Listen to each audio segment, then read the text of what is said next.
Okay, ladies and gentlemen, I do believe that we are live, just waiting for the screen to show up so that I can actually see that you guys can see me. Welcome back, ladies and gentlemen, and happy Friday to each and every one of you. Now, I recognize that I have a ton of viewers that, generally speaking, don't watch a lot of live streams, although some of you, when the topic is really juicy and interesting, does like to tune in to the live stream. And so I just want to get a little bit of housekeeping out of the way before we get into today's topics. And that is the reason for these live streams, for those of you that might be here for the very first time. And if you are, please let me know in the chat so that I can say hello to you. But very, very happy to have all of you here. Kasongu, how you doing? Anita, how you doing? Siege Garden, how you doing? Knight of Justice, how you doing? Vern, how you doing? A name I can't find. How are you? So the way the live streams work and the reason for the live streams is fundamentally to sort of spend time with you. You know, during my videos, that's you tuning in, you listen to what I have to say, and we sort of get it over and done with. During the live streams, I like to get your opinion on things as well. So it's not so much just me sitting here, although I do talk a lot. It's not really about just me sitting here talking. It is about us discussing and you guys discussing with each other, because I oftentimes see in the chat people will start to debate and start to argue or start to talk to each other about things, and that's really the point. It's just for us to get together and figure out where we are in the world. Although I do have topics that I always prep for a stream, and I do a lot of reading and research before the stream starts to ensure that I'm not just sitting here blabbering like an idiot. Although I'm sure some of you think that I am exactly just doing that, but I try to get at least some information before we go live. But then oftentimes the conversation will take on a whole new ball game, and then I'm just sort of left to rely on whatever information is in my head to be able to answer your questions.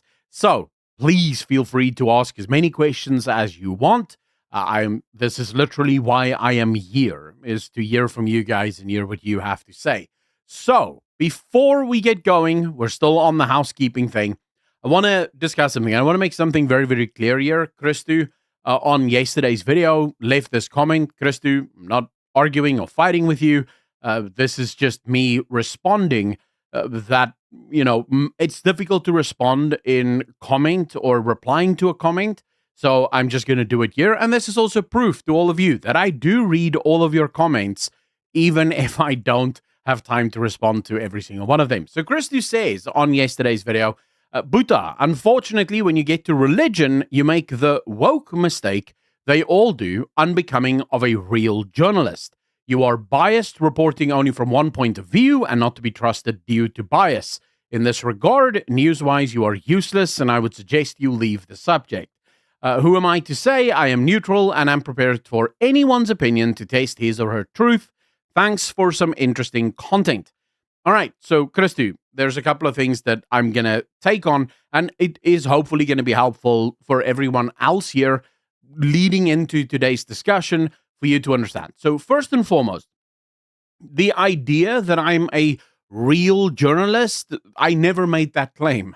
I didn't study journalism, nor do I ever want to be a real journalist. I am what is known as a content creator, or if you are so inclined, although I do hate the term, an influencer. I despise that term, but I take the news, I research it, I figure out what is wrong or right about it, and then I give my opinion about the story. Now, my opinion is hopefully formed by research and by actual facts, but that does not make me a journalist. I am not venturing into Iran to go see the situation on the ground, right? I am not doing massive investigations behind the scenes into companies and corporations and what they're doing. I don't have the budget for that, nor do I necessarily have the skill in order to be able to do that. My job is to create content. My content is hopefully informative and adds value to people's lives, but that's the extent of it. Now, next, we'll talk about this bias claim that you have. You end your message by saying, who am I to say, ? I am neutral. I would suggest, Christu, unless you are writing that comment from beyond the grave, you either don't understand how bias works or you're just willfully ignoring what bias actually is. You are not neutral. No human being on earth is neutral. Neutrality doesn't exist. I'll give you a great example of how neutrality is just a pipe dream. You have a certain type of pizza that you like, right? My brother, for example, is a huge fan of the Regina pizza. Just likes Regina. I don't know why. I like pepperoni. Why do I like pepperoni? Because I am biased towards pepperoni and I am biased against feta cheese, for example, on a pizza. I don't like it. It shouldn't be on a pizza. But that's my bias coming into play. In fact, the very argument that you are unbiased would mean that you would have died at the age of 5, right? Because there would be literally no bias. Crossing the street, you would see a bunch of cars coming in and you would just be unbiased about the cars that are literally rolling on towards you, about to kill you, and you would just cross over. When you're in a conversation with someone, you're not actually listening to the words that they're saying. You hear the words that they're saying, but long before you even have the ability to think about what they're saying, every word has crossed through multiple bias layers to choose what you think they said rather than what they actually said. So no person is unbiased.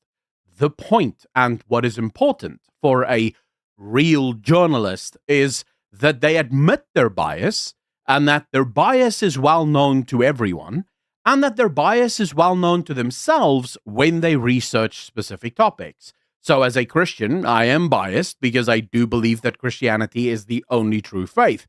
I am very much aware of that bias when I research Islam, for example, or when I research actions by Muslims. That is my bias, and I make my bias super clear. The problem that people have with the media, or the woke people, as you like to call them, isn't that they're not biased. That's not the issue. The issue that people have is that they're not upfront about their bias. News 24, for example, likes to claim that they are the most trusted and balanced news organization in South Africa, except they're not. They're a bunch of left-wing nutcase communists that try to pretend like they're unbiased and balanced. No one cares. Fox News, for example, is 100% biased towards conservatism. No one cares. CNN, they're getting flack. No one really gives MSNBC flack because they've always been openly left-wing. So the problem was CNN, because they kept pretending like they're middle-of-the-road neutral, and then people kept saying, wait, you're not middle of the road, nor are you neutral. So, Christu, just so that you understand, I've never made the claim to be unbiased because I'm human. I can't be unbiased. If you want to talk about it, you're welcome to message me and we can have that discussion. But fundamentally, I will just say one thing, and this, again, isn't meant to call you out. It's not meant to attack you, but I do want this to sort of land. Your comment is what I describe as desperately unhelpful because what it comes across as is I said a bunch of things that made you feel uncomfortable. You can't really finger why it makes you uncomfortable. You just know that you don't like it.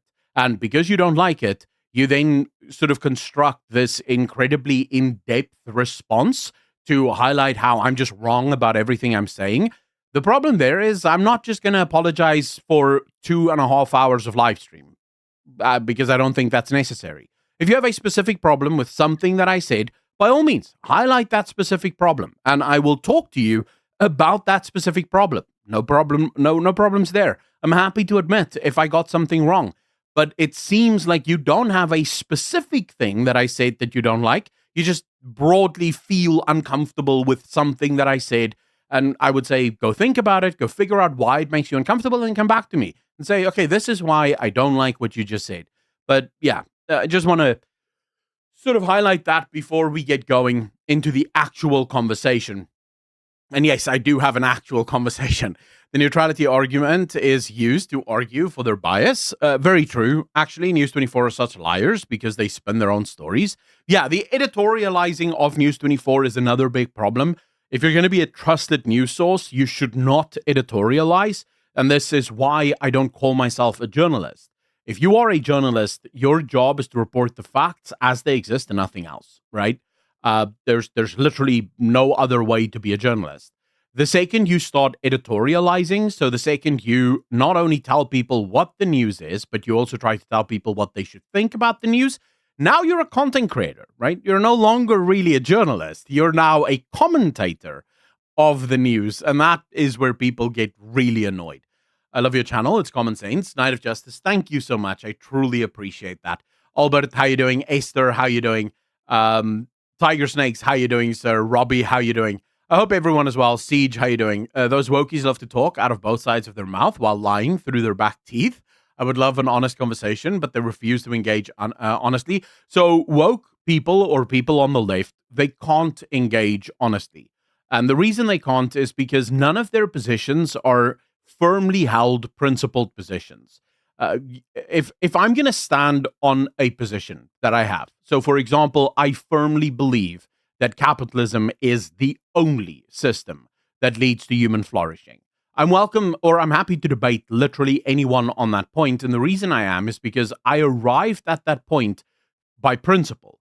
I was a communist at university. I firmly believe that we should completely abolish the capitalist state. In fact, I was actually quite fond of what the ANC was doing because I thought, hey, this might bring us back, or this might finally bring the communist utopia. The problem for me, of course, was the second I started to get confronted about my views on communism, I could never actually defend it because, at least for me, and I assume for a lot of other people, the reason I was a communist is because I was too lazy to work, right? I didn't want to work. I thought it was far better that other people do the work and that I just sort of tag along for the ride, and then I actually started working. And the first time SARS took my money, I was like, what the is this? Like, I don't like this. Like, why are they taking my money? I'm working super hard for this, and I'm just losing like a big percentage of my money to the state. So that sort of cured me of communism once and for all. The idea that I should work so that others can sit around and do absolutely nothing. But yeah, fundamentally, unless you have a principled position, you're not going to be willing to debate that position, because the second we start pulling at the threads of that position, your position will collapse, which is what happens in most left-wing debates. The position oftentimes even collapses as they're speaking, and you can sort of see the cognitive dissonance that they experience, knowing, oh, crap, I'm not entirely sure what I'm supposed to say now. The left was left behind when common sense was handed out. I agree. Costa, thank you so much. Really appreciate you, sir. All right. Your explanations are super helpful. You give me new perspective to some things. Knoxbox, thank you. I truly appreciate that. And I hope that today's stream will be no different. Did you manage to watch Know Your Enemy? I don't think so yet, Tokoloshi. I have not yet. No. I've been a little busy. There's so much crap going on at the moment. I say crap. It's not even fair to say crap. But I have so much stuff that I'm focusing on, but it is on the back burner, I promise. Right now, I'm sort of enthralled in W. Pink. He has a sermon series on the book of Job, and so I'm busy with that at the moment. But okay, so let's get into what has happened. Okay, so yesterday, and this is a breaking story. So to quickly give you guys a little bit of an update here, so you at least know where we're coming from. Last year, the Trump administration canceled all aid to South Africa apart from PEPFAR. Now, PEPFAR was the presidential's executive AIDS program for South Africa and African countries more broadly, where America would still provide all AIDS medication to South Africa free of charge. They would charge nothing, and the people would get their AIDS vaccines. Yesterday, the Trump administration decided to yank South Africa's AIDS funding. So now South Africa and the South African government will be entirely on the hook for their own AIDS funding, which is going to be another couple of billion rand every single year that the South African government needs to sort of face up, right? Money that we already do not have will now have to sort of be invented, I guess you could say. So why did the Trump administration decide that this is the best way to go? Well, lucky for us, they actually gave a point-for-point reason for why they said they will no longer do this. So, the State Department told the country that its government failed to do the following 6 things: provide exemptions or alternatives for US companies to broad based black economic empowerment laws and other race based mandates. Nothing new. This is literally what they've been asking for from the beginning. Have senior government officials unequivocally condemn all race based incitement to violence, including the Kill the Boer song, more frequently. So, all they want to see, I want to make this so super clear. All they want to see from the ANC is condemnation of the song. They're not asking the ANC to make the song illegal. They're not asking the ANC to tell Julius Malema that he's going to go to jail if he sings it. No, they just want to see that the ANC isn't quietly agreeing with singing the song Kill the Boer, Kill the Farmer. Now, I want to stop on this point for a second, and I just want to, all of the polling that we have from the Race Relations of South Africa, the Institute for Race Relations South Africa, the Institute for the SRF, which is the I can't remember now. The SRF, what does it stand for again? Can't remember. But the SRF, for example, the Common Sense polling that's been done, all of them find that around 80% of all South Africans find the song Kill the Boer, Kill the Farmer abhorrent. Absolutely think the song has no place in society. In fact, among EFF voters, around 80% of EFF voters say that that song has no place in a civilized society. They don't believe that that song should ever actually be sung. This is the easiest W that a government that wants to be elected by the people could ever have. Just condemn the song. Just say publicly, we do not agree with that song. We don't believe that that song has a place in a, what the ANC loves to call, the non-racial South Africa. And Bob's your uncle. 80% of South Africans will not hold that against you. So why is the ANC refusing to condemn the song? Might it be that they agree with the song? So third point, prevent the implementation of measures that would allow expropriation without fair compensation and due process under the Expropriation Act of 2024.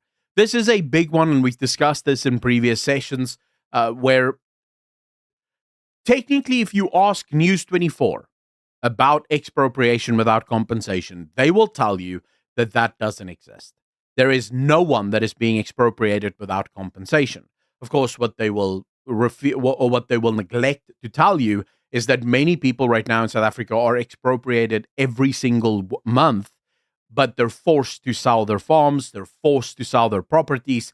That's still expropriation. If I didn't want to sell and you forced me to sell, you can't then turn around and tell me, well, I didn't expropriate anything. You sold willingly. I didn't sell willingly. You forced me to sell. And out of fear of losing my property, I decided to sell it because you were putting pressure on me. And especially if you're the government, what the hell are you supposed to do?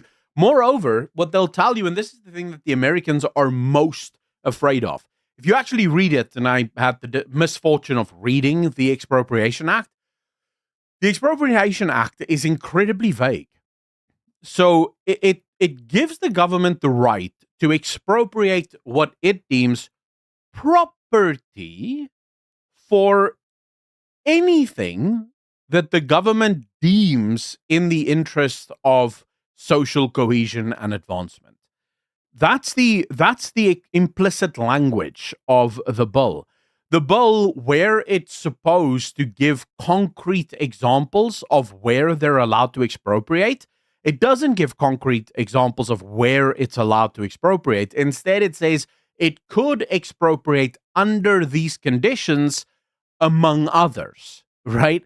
So it never actually says these are the only conditions under which we'll expropriate without compensation, but rather that these are some of the conditions that we'll expropriate under. And for the Americans, the real problem here is, what if you start expropriating businesses? What if McDonald's suddenly turns around and now McDonald's has been expropriated and Cyril Ramaphosa is the new owner of McDonald's? And McDonald's South Africa has no reason to do any business with McDonald's Global, right? None of the money from McDonald's South Africa goes back to McDonald's Global. McDonald's now belongs to Cyril Ramaphosa because it's been expropriated by the government. This is something that every country in the world would want to see. Some kind of safeguards being implemented. The ANC has, as of yet, done nothing for it. Then they ask, and this is super important, designate rural crime a priority crime and increase resources dedicated to high crime rural areas.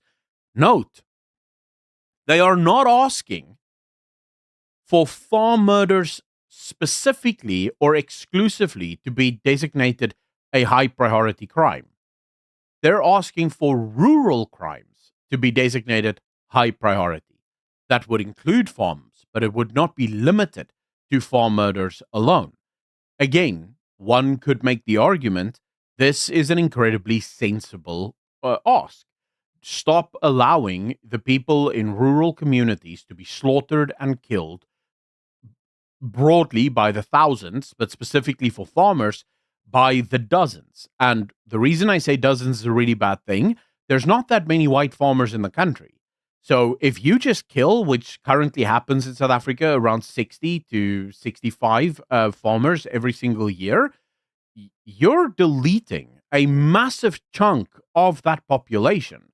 Percentage-wise, it is catastrophic what is happening. And then you look at the nature of those crimes and the fact that no one ever gets arrested for it, and you can imagine why the Americans are going, wait, this is serious. We want some answers on this. And then finally, and note the way the American government phrases this, a refrain from actions that would significantly interfere with the implementation of the refugee program within the confines of South African law.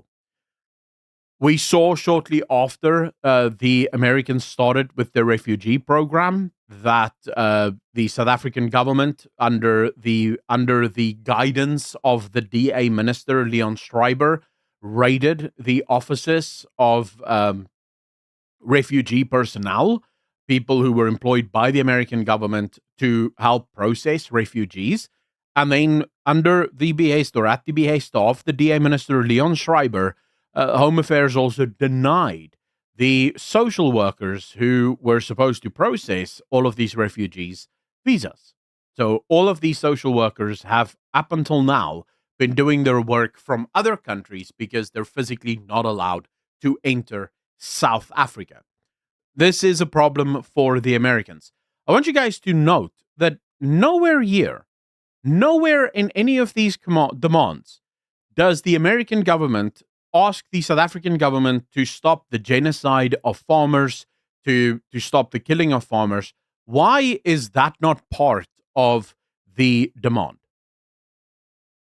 I can tell you. Because it was never the Americans who said that there is a genocide happening in South Africa. Go back, listen to President Trump's original complaint about South Africa and the ANC. He never uses the words genocide. He says discrimination and persecution of white people. It is then the South African media that takes discrimination and persecution to mean genocide and then says there's no genocide happening in South Africa. White people aren't being genocided. We don't know what you're talking about. Now, why is the media in South Africa doing this?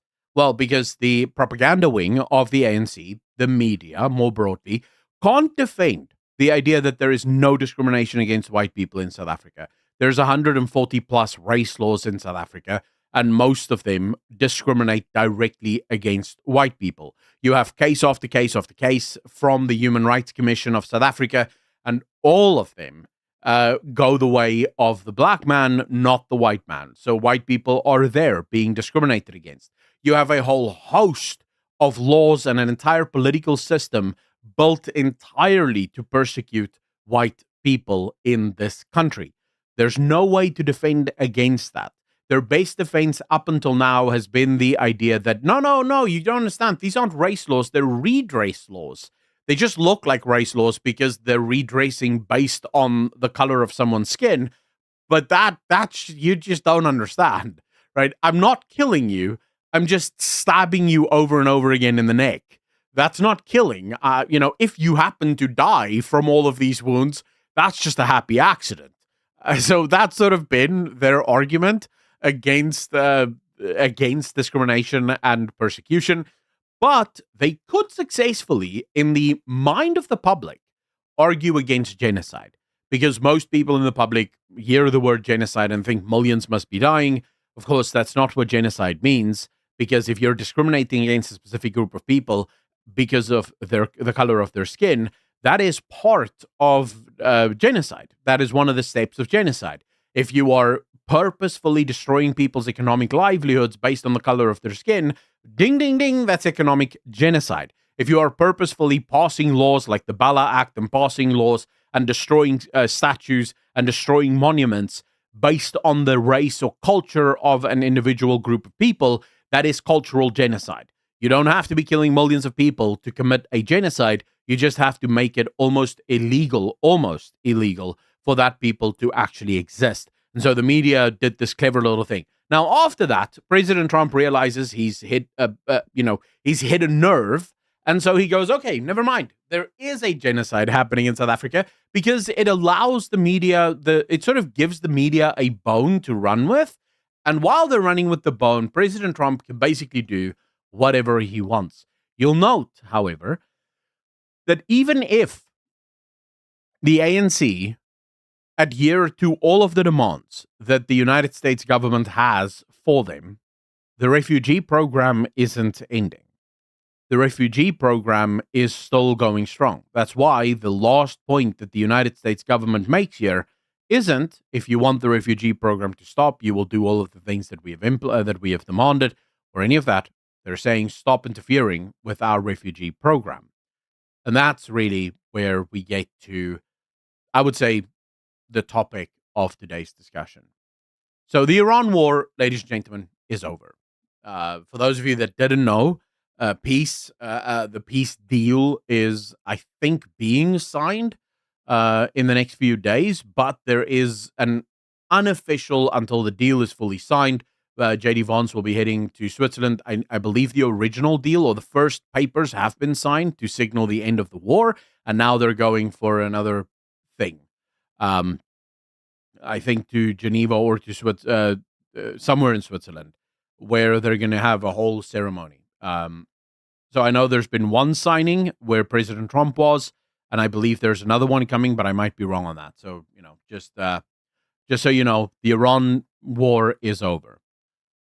Why is this significant to us as South Africans? Well, because that now means that there are two countries left that President Trump needs to deal with. Now, remember what I told you guys when this war broke out initially. And by the way, I have two videos that I really want to show you guys, but you're going to have to give me a bit before we do that. These two videos are going to blow your mind, and that's going to be part of this conversation, but also part of another conversation that I want to have with you guys. So, stick around for that. But okay, so remember when this war broke out between Iran and America? I told all of you. Now, at the time, people like Tucker Carlson, people like Candace Owens, everyone was screaming and crying, saying that President Trump is just the boy of Israel. Whatever Israel wants, President Trump will do.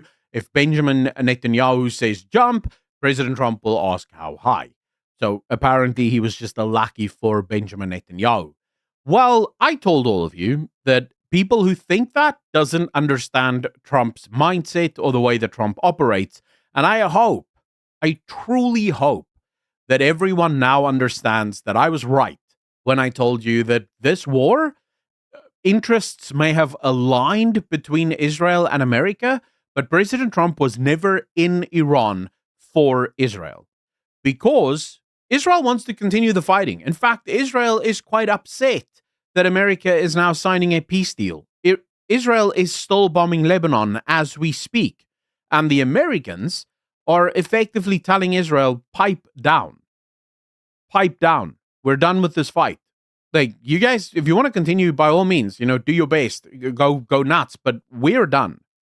We've achieved what we wanted to achieve. So what does this peace deal look like? Well, the one thing that America wanted, they are getting. No nukes. They allowed Iran to keep their ballistic missiles, which, by the way, I see people like Reddy going on about how America has surrendered. There was never going to be a deal in the history of this world where you tell another country, by the way, we just conquered you and you're never again allowed to defend yourself. You have to surrender your army, you have to surrender your missiles, you have to surrender everything. We're in charge now. That was never going to happen. And no one serious ever thought that it would happen. That is why the Americans always told the Iranians, you can have missiles, but they can't be nukes. We don't care if you just need bombs to defend yourself.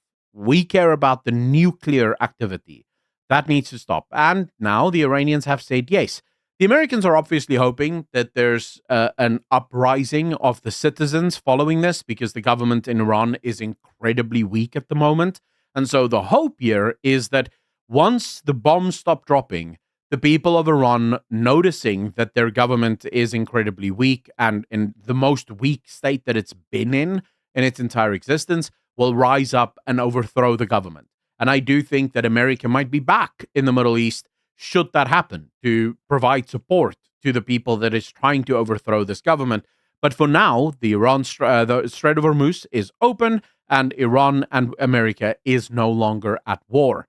This, however, and I do believe is part of the peace deal, although there's still a bunch of negotiations. But I do actually think, if I remember correctly, sanctions are going to be relaxed on Iran. So Iran will actually be allowed to export some of their oil. They'll be able to trade a little bit better with the rest of the world, provided that they keep to the deal. Now, America is probably going to keep a bunch of ships in the region just in case. You know, if Iran starts to go digging for their nuclear material, America might drop a couple more bombs on the nuclear sites just to go, boys, that's enough. That's enough. We're not going to be playing this game. But I do think that Iran, and this now removes, and when this war broke out, I told all of you, this has nothing to do with Iran. President Trump isn't there because Israel wants him there. President Trump is there because he has a bigger enemy. The enemy is is China. China is the fundamental enemy of President Trump. This is one of the reasons why President Trump used the war in Iran to relax oil sanctions on Russia. Think about this. Before President Trump became president of America for the second time, China was, like the rest of the world, buying oil from just about everyone. But China had three clients or three sellers that no one else could buy from: Russia, Venezuela, and Iran.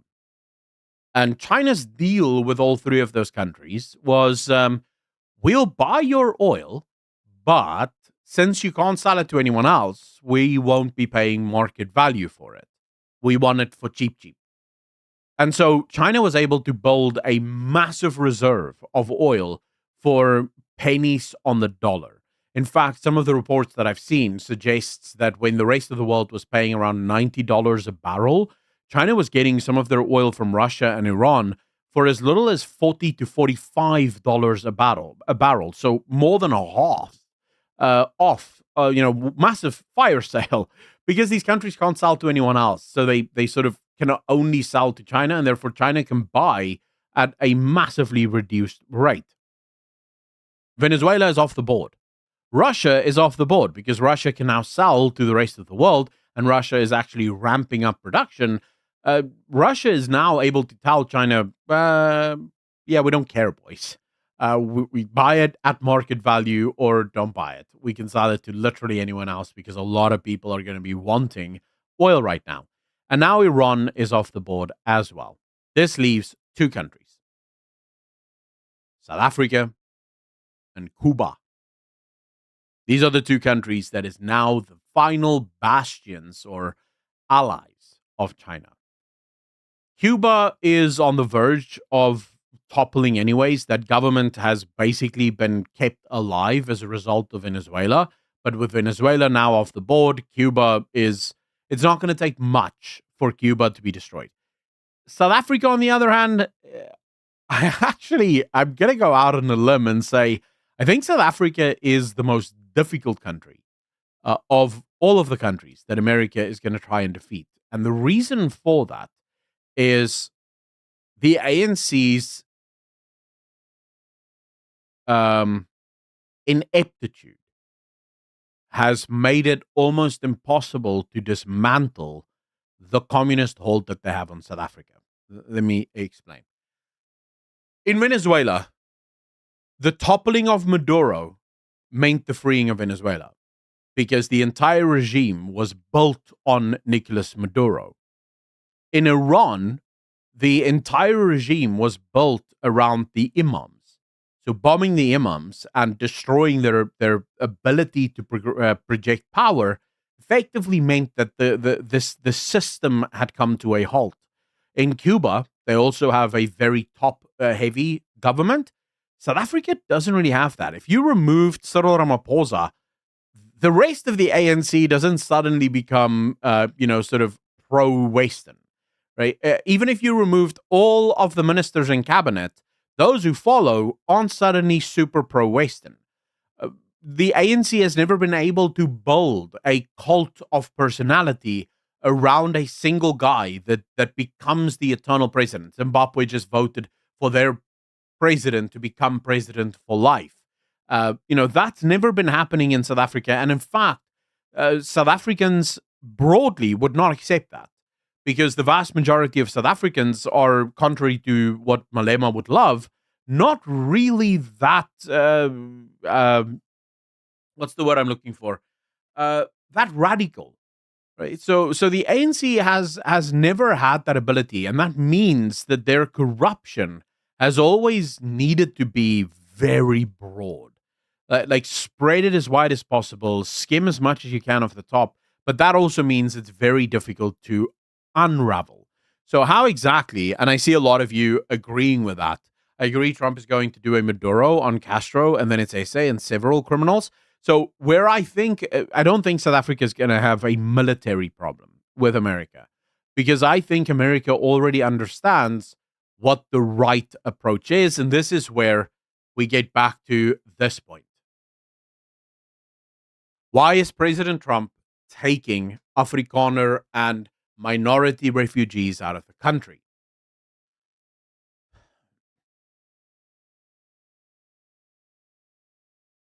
What I'm about to discuss and what I'm about to say might cause a lot of you to feel a sense of discomfort.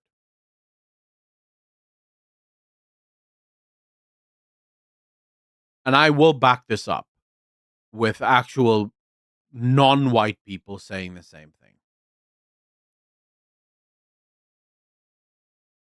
The uncomfortable reality that no one wants to address in this world is why has there never been a single successful African country anywhere?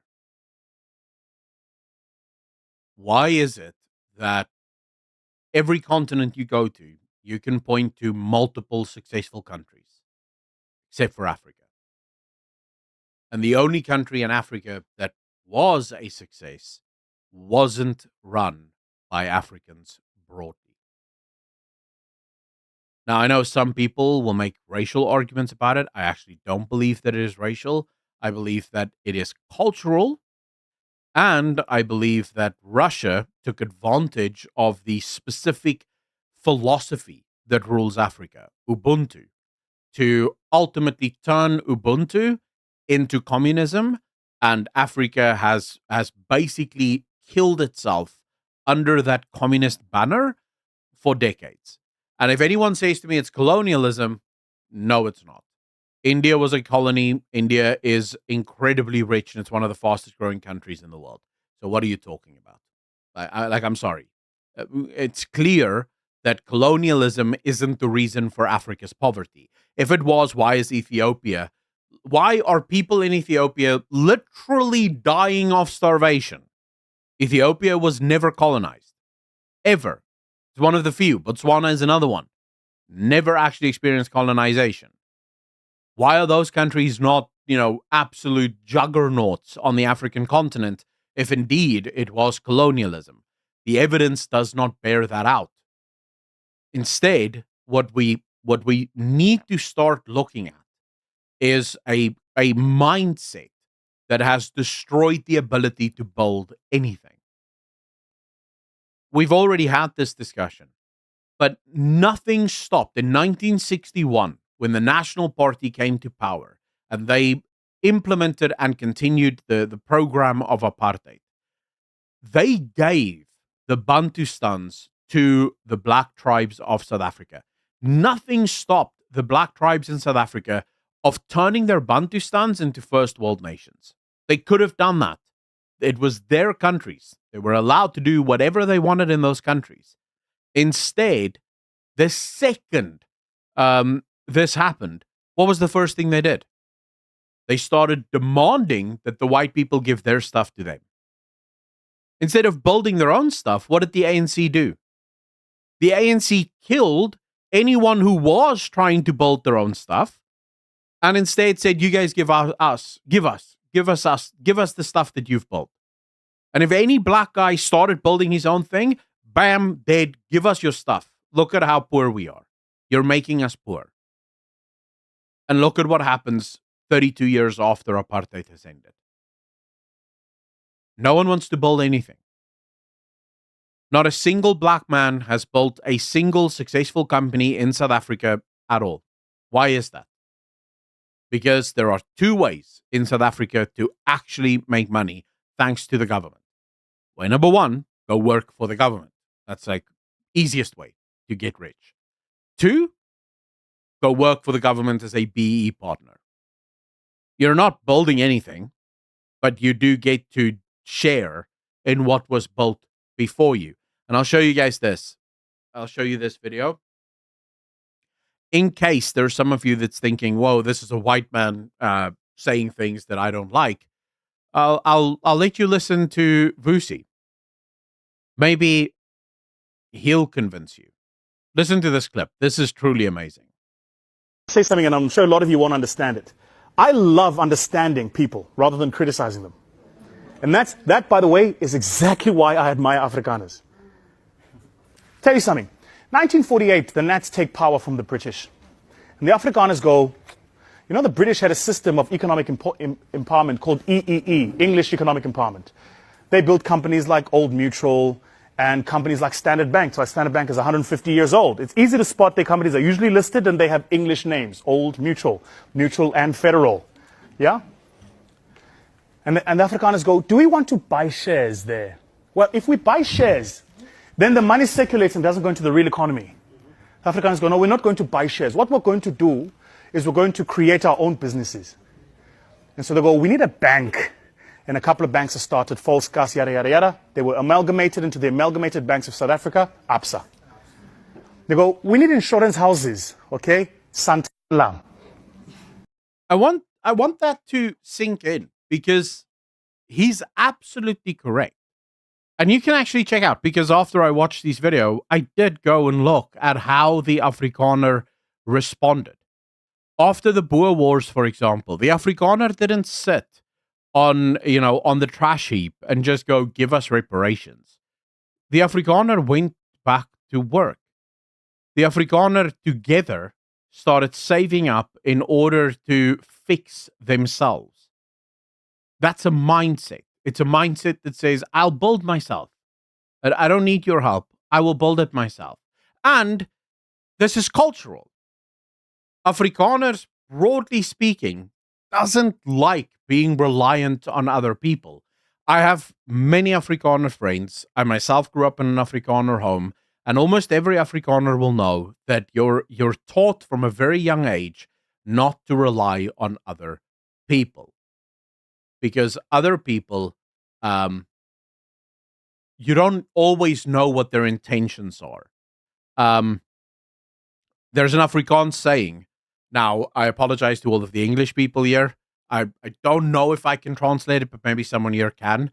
But there's an Afrikaans saying that says, moenie vertrou op 'n ander man se genade nie, want 'n ander man se genade is 'n bliksem. And that's a phrase that I grew up with. That's a phrase that I grew up with. My grandfather used to tell my dad, 'n man se boeke is duister. Meaning you don't know what that guy is actually going to do or what that guy actually wants to do. So Afrikaners have this built-in distrust of someone that they don't know, of someone that promises them to save them or promises them to help them. There's this deep distrust that just runs in the DNA of an Afrikaner that goes, no, I don't trust you. Why are you helping me? What exactly is going on here? And to be fair, I don't actually I know so many Afrikaners that's even looking at President Trump's refugee offer, and the first thing they asked was, why is he doing this? Like, what's in this for him? I don't trust it. Like, that's genuinely something I hear quite often from Afrikaners. I don't trust that. That doesn't. I don't know him. Why does he care about me? Right? That's just how Afrikaners are. So we get out and we build our own stuff because we don't want to trust you. We don't believe that you're going to have our best interests at heart. Yeah? Because remember, the British had MMI, Momentum Metropolitan. Any of you who are feeling offended? Here's a beautiful thing about history is it doesn't care about your feelings. It's just history. I'm just telling you what happened. I'm not making it up. This is what happened, right? And they go, we need our own chain of retailers. Who's that kid you were telling me about studying at Stellenbosch? What's it? Whitey, what are you guys doing there with that thing called ShopRite? We're going to give you guys some money. Go grow this thing. They built, guys. These guys, they went into the real world and built. Real stuff, shops, products, stuff. You give me one company, I'll pay you. Just one company that we built in the past 25 years. That I can walk into today and go, yeah, here, I'm buying. This is me. Yeah, so it's no mistake that in the first quarter of this year, you lost a quarter million jobs of the real economy, 237,000 jobs gone. It's no mistake that Stats SA tells us that for young black women in the northern provinces, their chances of unemployment are 67% when they finish university. So that's the first clip that I wanted to show you guys, right? It goes on. The original clip that I saw wasn't just a short. It was actually the full discussion. So he goes on to list all of the ways in which Africans are failing in South Africa. And it's not as if there's anything standing in the way of black South Africans building their own stuff. In fact, they live in a country where they have all of the freedom. They can build whatever they want. Right? It's not like with white people where there's all of these barriers placed in front of them that they have to jump through, all of these hoops that they have to jump through in order to get something going. If you're a black man, you can build whatever you want. And yet, time and again, we see that it is a minority of black people that actually go out there and build stuff for themselves. The majority of black people are just waiting for someone to give them stuff because someone has to give them stuff. They can't do it themselves.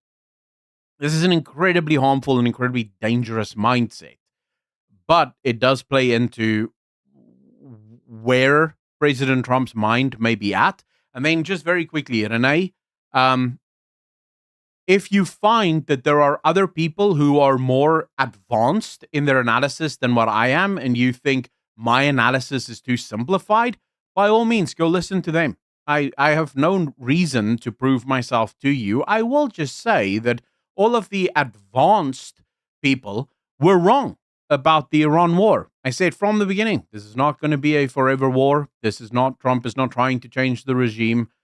And I wasn't wrong about that. I said from the beginning that this is about China. And I guarantee you I'm not wrong about it.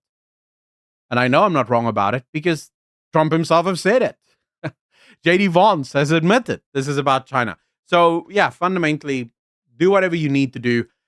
Watch whatever makes you feel good, and then you can be wrong, and you can go, oh, damn, I was wrong again, and then just make up your mind about something else that you want to believe. But this is my analysis of it, and if it's too simplified for you, I'm not going to use bigger words just to sound cool. I'm just telling you how it is, right? This is my view on it. I'm a Trump supporter, and I have great respect for Bibi. And that's fine, right? You're welcome to have the I don't necessarily have great respect or disrespect for Bibi. I don't care much about Bibi. I've said this before and I'll say it again. As far as Israel is concerned, someone asked me the other day, are you pro-Israel? And I was like, depends on when. Who are they at war with? What are they doing? Right? If they're at war against Muslims, yeah, I'm pro-Israel, but I'm pro any country that goes to war against the Muslim countries. Right? So in that regard, yeah, sure, I'm pro that. But if Israel suddenly started attacking America, I would be anti-Israel, right? 100%. I would be anti-Israel. So for me, it's sort of like I don't care. I'm not much worried about what happens in Israel. I don't want to see people die en masse. And so, if anyone decided to bomb Israel and try to kill civilians in their bombing, I would be against that, right? I don't want millions of people dying. But if Israel wants to go to war against Lebanon and they want to take out Muslim terrorists, fine. Right? I don't much care. I'm pro South Africa. I'm pro South Africa. I'm pro conservatism. I'm pro Christianity. That's my pros. It like literally doesn't go any further than that. I don't owe any loyalty to any other country in the world. From my perspective, the other countries don't matter, provided that South Africa does well. I am South Africa first, as they say. I prefer it that way. But for those of you that might go, okay, but Stephen, that's just Vusi, and I saw someone saying that they don't like Vusi, quickly listen to this lady, Magette Wade. This video is going to blow your mind. If Elon Musk had stayed in South Africa, none of you would know Elon Musk. I guarantee you that, I promise you that, and I will make the case tonight. None of you would have heard of SpaceX, would have heard of Tesla, would have heard of Neuralink, nothing. Or him digging tunnels somewhere in the West Coast, nothing. Conversely, how come Elon Musk gets to the US, we know Elon Musk, we get these companies? What is it? What is it about the US compared to South Africa? So I continue with my life. Eventually the family decides to move to France if we're gonna stay in Europe because of, the old ties between France and Senegal, which used to be a French colony. And eventually we make it to France. And after business school, I decided that France would be too small for my ambitions. So after business school, I decided to go to America. So in any case, I come to the US. First, I was working in finance as a headhunter for companies like Google and Netflix before they became household name brands. Netflix was this tiny little company in the middle of nowhere, South San Jose. I would get lost going there so many times, and no one knew that Netflix would be this global brand today. Same thing with Google. Just a few people working there. And I was doing extremely well for myself. I was actually living my American dream. In this equation, the only variable that I'm seeing is the place in which these people happen to be in or not. So now I'm thinking it's not about the person. It must be about these places. So Africa is the poorest region in the world because it happens to be the most over-regulated region in the world. It is the region in the world where entrepreneurs are not free to enterprise, and it shows. So that is from a completely different woman saying the exact same thing as Vusi is saying. The only difference between flourishing and complete catastrophe is America. She's successful. Elon Musk is successful. Would Elon Musk have been Elon Musk here in South Africa? Would the economic systems of South Africa have allowed for it? If anyone needs any sort of questions about that, or if anyone thinks, no, it is absolutely a race thing, or it's absolutely just a special thing with Africa, this is where Europe is. Guys, you realize that Europe has not had economic growth for almost 2 decades. Companies in Europe are closing shop and going to America because Europe's economy has become untenable. There's no point in even trying. Why is Europe the same way as America or the same way as Africa? Because they follow the exact same communist playbook. This idea that the government should solve all of our problems, and it is the government alone that gets to solve these problems, is what's keeping countries back, here in Africa as well as in Europe. England is on the verge of being destroyed. And that's fundamentally, once again, due to communism, due to socialism. It's got nothing to do with race. It has to do with the mindset that other people should take care of me. Communism is a system that is built on envy and greed and hatred of those that have, because you're too lazy to build it yourself. Instead, you want to take from those who have built it, because that's just how you think. That's the problem with communism. It can't build, because if you build, you will very quickly realize that you have built this, therefore it belongs to you. And that's the prevailing problem. Now, let's get back to President Trump and South Africa specifically. So, how do I think President Trump is going to fight this? And I do think that this final line here gives us a clue.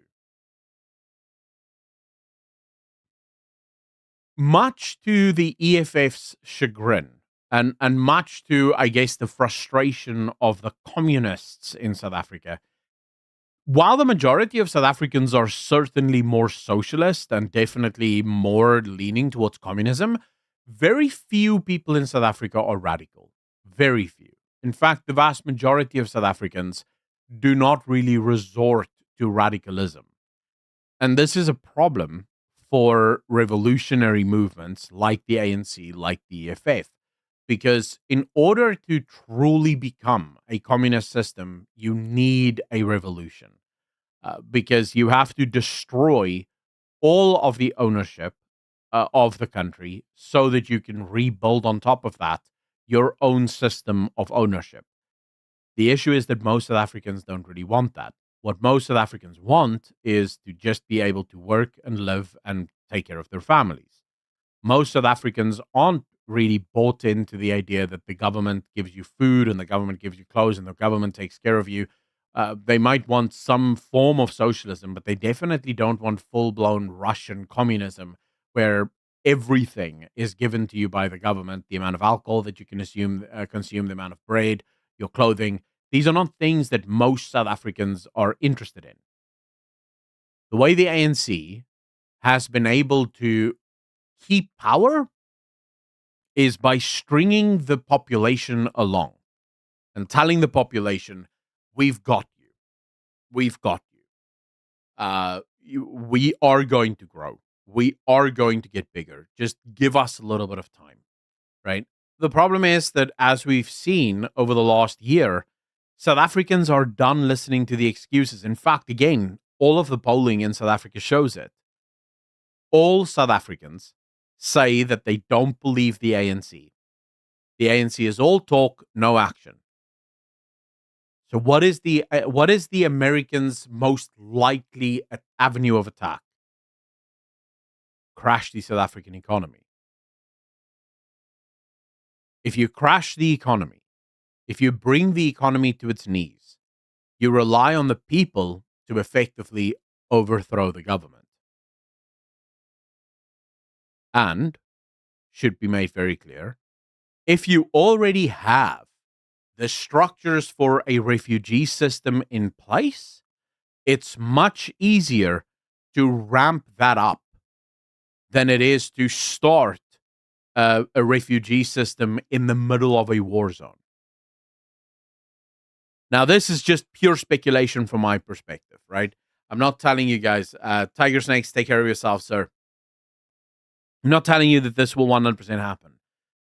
But if you go to nations in the Middle East or nations in Africa that are embroiled in these massive civil wars, one thing that you see is trying to get people out of the war zone is almost impossible, because you are under threat trying to set up a safe avenue for people to be able to escape the violence. But if you already have those avenues in place, if you already have the structures in place to deal with refugees en masse, it's entirely possible that as the economy crashes and as it sort of spurs up all of these disparate groups that are now just effectively trying to kill each other and trying to kill the government, that you can offer to people, right, far more, not just to Afrikaners. You can now offer to all conservative black people, conservative colored people, conservative Indian people, and conservative white people a better life in America. Guys, if you don't like the communism, you don't like the fighting, here's our number. Call us come to America. Come start your life with us there. And America could probably do it without lifting a finger. They don't even have to have their fingerprints all over the economic collapse. All they have to do is tighten the screws. Because South Africa is already struggling. Beginning of this year, we lost 345,000 jobs in the economy. The economy is destined to grow again at less than 1%. Inflation is very high. In fact, it's super high. And they're saying that inflation might come down, but I think a lot of us are at this point just going, when? Because, it doesn't look like it's going to come down. So I believe that we're going to see a large number of, I believe we're going to see a very large number of maneuvers and moves within the next, let's say, 6 months. And it's not going to be explicit moves. I don't expect the Americans to explicitly move against South Africa. I believe it's going to be implicit moves. And then I believe there will be, after the midterms, which I also believe the Republicans are going to win hands down. But I'm not sure about that belief because I don't follow American politics that closely. It seems to me, on balance, President Trump can now go back to the American people and basically tell them we won. And the Americans love winning. He can say we won the war. We are the strongest nation on earth. We single-handedly defeated Iran, dismantled their nuclear program, and oil is already plummeting, the price of oil. If President Trump gets the price of oil down to below $60, he wins the next midterm elections in a landslide. Because most Americans, like everything else that President Trump is doing, they were just not happy about the oil price. If the oil price comes down and it's even lower than it was at the beginning of the year, President Trump is laughing all the way to the ballot box. So I fundamentally do think that after the midterms, we might see more direct action against South Africa. Although I'm not going to go out on a limb and say that that's absolutely going to happen. Just to be clear. Turks Fay, how are you doing, sir? Currently, it looks good for Republicans in midterms. Get SA out of SWIFT and all hell breaks loose. I don't even think they necessarily have to get South Africa out of SWIFT. If America really wanted to basically collapse the South African economy overnight, they just put a complete halt on the ability to own South African debt. If the banks in America are suddenly forced to sell all of their South African debt, it crashes the economy. This happened in the 1980s with the National Party, and it will most likely happen here as well. And to bold, and that's ANC motto. The fact is that people who are in power, Imzakes, how are you doing? The fact is that people who are in power are the ones benefiting more than citizens.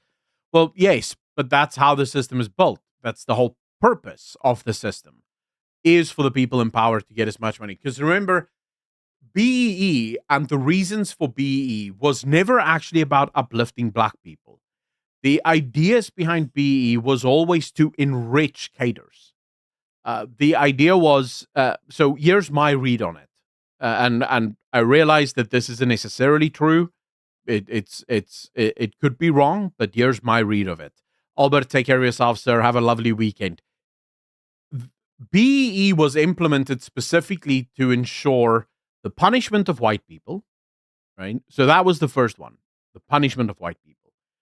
Then the enrichment of cadres was very closely aligned to it. And then there was this hope that economic growth would just sort of happen. Like it would just keep growing because none of these people actually know anything about economies. None of the people in charge actually knows how economies work. Their idea was that we can do whatever we want. We can get rich, we can punish the white people, and the economy will just grow. Why wouldn't the economy grow? We are the richest country in Africa. We have all of these roads and railways and ports. People need to invest here, right? So, yeah, they didn't really care. Of course, that completely fell apart once it turned out that BEE is actually destroying the economy of South Africa, and it's making it so that all of that infrastructure that you do have doesn't mean anything if companies see no reason. Last week, we actually covered a story that showed you how a lot of companies are spending around 300% of their profits just to be BEE compliant. Think about that, guys. 300% of their profits being spent just to be BEE compliant. And then they're not even level 1 BEE compliant. They're level 4. And that's what companies are trying to spend. And now you're actually seeing a new report just came out yesterday that showed that an increasing number of companies in South Africa aren't even applying anymore for BEE because they don't see the point. They don't see what possible benefit they could have. Turksvay, thank you so much, sir, for the memberships. Really appreciate you, sir. Thank you. And welcome to each and every one of you that have become citizens of this great nation that I don't have a name for, but you are citizens nonetheless. So I truly appreciate you, sir. Can we get some hearts in chat for Turksvay and the gifted memberships? Every single week, Turksvay, you give some memberships, and I truly appreciate you. For those of you that are members, you get early access to videos. So, there is an actual benefit to being a member. So thank Turksvay for that one. Call me Amy, how you doing? BE, Black Entitlement Enrichment, or Entitled Enrichment. Yeah, I mean, BE hasn't worked for the vast majority of people. And I think increasingly a lot of Black people in South Africa are starting to realize that this isn't actually fixing it. This is actually not making any of us rich.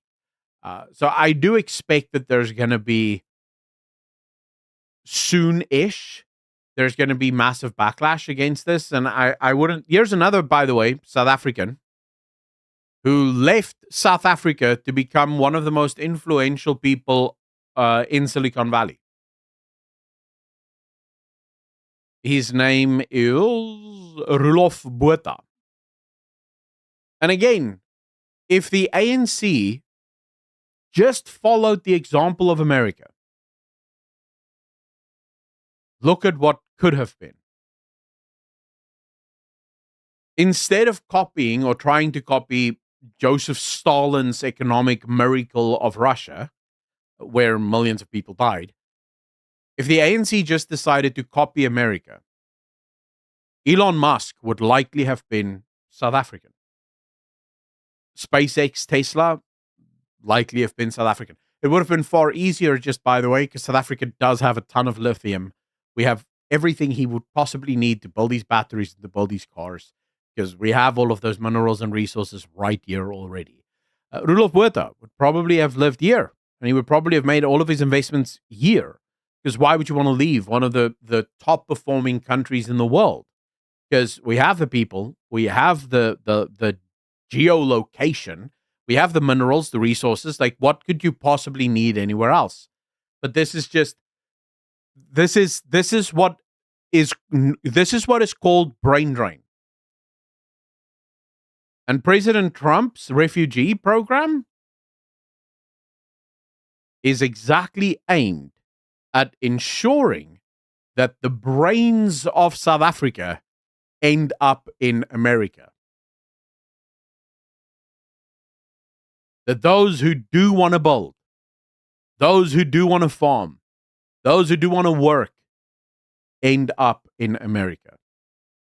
The refugee program is 100% to the benefit of America. And by the way, I'm not saying that anyone shouldn't be a refugee. If you believe that your hope and your dreams lie in America, you should absolutely go. Right? I want you to go to America and be happy there, because I do think that it's a phenomenal country. I also hope that a lot of you will be willing to stay, because I think we're going to need each other. I think we are going to need each other. And we definitely don't want to lose like the vast majority of our people to nonsense and especially in the time that's coming. It would be nice not to lose all of our people. Before Mandela, the majority of blacks wanted the Bantustans. So Swartkop,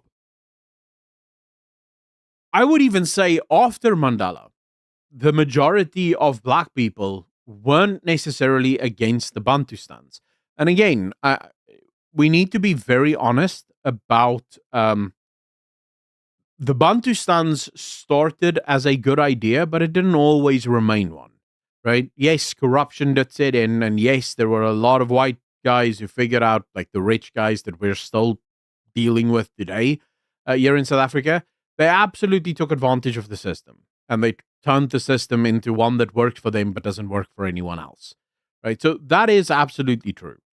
But the original idea of the Bantustans, I think even after Nelson Mandela, the vast majority of black people uh, still to some extent want that. I mean, look at how most black people in South Africa live. You know, you go to Limpopo and you look at some of the original Bantustans that's there. There's still hundreds of thousands of millions of black people who still live in their original Bantustans. You look at the Zulu; they still live mostly in KwaZulu Natal, right, in their original Bantustans. So the idea is, what was the original idea? So now I can find the original idea of the Bantustans was effectively the unraveling or the dismantling of the Union of South Africa.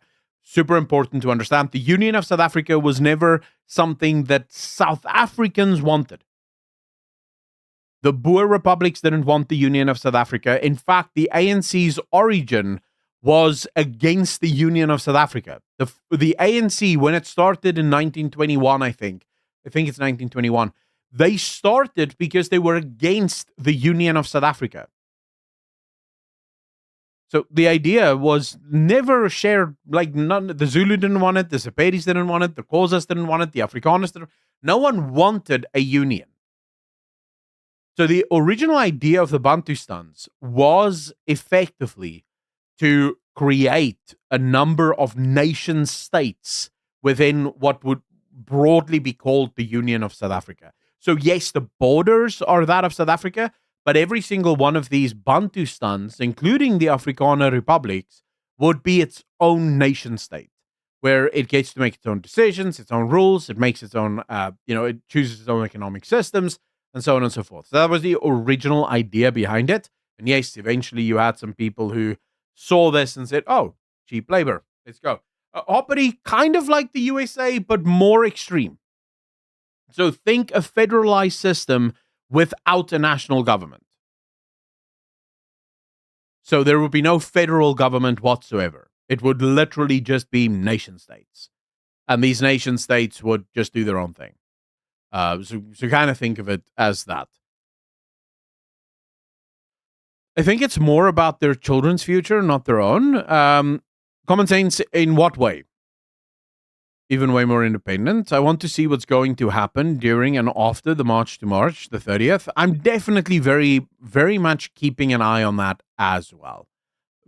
Very much keeping an eye on that. USA is drowning in debt themselves. No, they're not, Renee. Trump must keep his dirty hands off South Africa. Why, Miami Rocker? What is it that you're trying to preserve here in South Africa? Makes sense to me. I was born in the Eastern Transvaal, now I'm up in Mpumalanga, so we've gone through two changes we didn't want. Question is, why does Trump want us in America? Gareth, it's a good question, right? And it's definitely a question. When I spoke about it at the start of the podcast, I did say that most Afrikaners and I think most South Africans do have this sort of this angle of immediately going, but why? Very suspicious of what you're doing now. I can personally just think if you are America, why wouldn't you want Afrikaners and minorities in your country? Here you have a people who, under impossible circumstances, with a government that is doing everything in their power to destroy your ability to take care of yourselves, and yet these people figure out a way every single time. every single time the ANC tries to come up with a new thing to basically destroy people's livelihoods, the people of South Africa goes, nah, we'll fix it. Not a problem, right? We'll figure it out. Why wouldn't you want those people? Can you imagine what happens to those people if you give them freedom to just build their lives? Like what they will build will be absolutely phenomenal.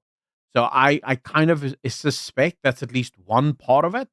I do also think that there's another bigger part that I did discuss a little bit earlier that maybe has nothing to do with white people or Afrikaners in South Africa, but actually something quite different. To be honest, every man and woman were employed before democracy. We can blame white people, but they are the ones created jobs for everyone, improved security for South Africa. Imzakes, I think white people more broadly did it because white people weren't as captured by communism. So you are correct that it is mostly white people that built and that created businesses. And even now, the vast majority of white people are the ones keeping the economy going. But I am always excited when I see black businessmen starting their own businesses because it is happening. It's not that many yet, but there are black people who are starting their own businesses, who are doing their own thing, who's not relying on the government for free handouts and stuff of that nature. Because it shows a changing mindset. It shows a mindset of, I don't want other people to take care of me. I'll just take care of myself. I'll build my own stuff. And that's sort of, for a lot of Afrikaners, that's a cultural thing. I don't want your help because I don't know why you want to help me. And I can't trust that you'll always help me. So I'll take care of myself. And I think there's a lot of black people that are starting to, especially with the failures of the ANC, they're starting to realize another man's help comes at way too great a cost. And I don't want that. So I'll just take care of myself. Arrange, you support the okay, Miami Rocker, this is not an airport. You have no need to announce your departures. Peace out. Because Afrikaners would vote right and are not going to be eternal government dependents. The Democrats import the people they do as a voting bloc. Also true. Seems some in chat have TDS, or Trump derangement syndrome. No matter where you go, Trevor, you're going to get that, right? The amount of people that I've spoken to in South Africa that hate President Trump, and then when you ask them, why do you hate President Trump? They can't actually name a reason. They'll just name sort of broadly reasons why they hate him. And then you sort of go, but that's not true. And they don't have any response to it. You know, it's just like, oh, yeah, but this thing. It's like, yeah, but that also didn't happen. Oh, yeah, but then this thing. For example, I want to give a quick example here to anyone that is going, and I see this now on X happening as we speak. People going, President Trump is responsible for people dying of AIDS in South Africa. No, he is not. Why is it the American public's job to take care of sex fiends in South Africa? And I know that's not entirely fair because there's a lot of people that got AIDS because they were raped, because of crime and all the rest of it. So I realize that. But from the American perspective, why should the Americans why is it America's job to take care of AIDS victims here in South Africa?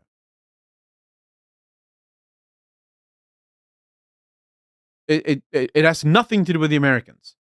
They didn't give the AIDS to black South Africans or to South Africans broadly. They didn't bring the disease here. They're not spreading the disease here. The disease itself is a result of the failures of culture and of the government of South Africa. It has nothing to do with anyone else, right? And so the deaths of thousands or millions or however many South Africans die as a result of this, I don't think it will be that much. The ANC will just put us further in debt and they'll just start paying for it, with our money. But those deaths are not on the hands of President Trump or of the American people.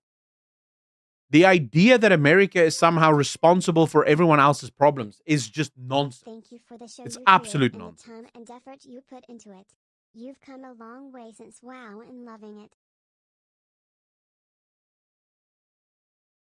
I realize that's a bit loud, guys, so I apologize, but thank you so much for that donation, Trevor. Really appreciate you, sir. Thank you, thank you, thank you. Thank you for the show you create and the time and effort you put into it. You've come a long way since WoW and loving it. Trevor, thank you so much, sir. Really appreciate the 350 rand donation. And yeah, I mean, since WoW, it's been a wild ride and definitely a fun one. So there this World War thing real? Soli or Solo, I don't think that there's going to be a world war. The only way that you can possibly get a world war is if you have two nations of relatively equal power that starts to go at it, or at least starts to oppose each other.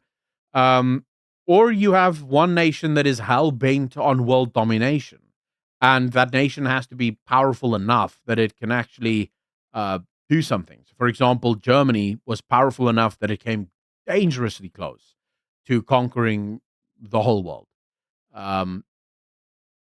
But there is the only nation that could do it is America, and America has never had any sort of interest in conquering the world.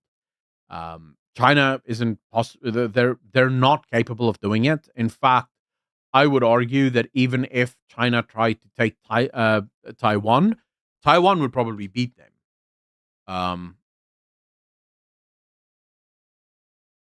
It was very soft for me. Did not hear it. Did you? Wait, was it soft for you? Because it looked very loud on my OBS.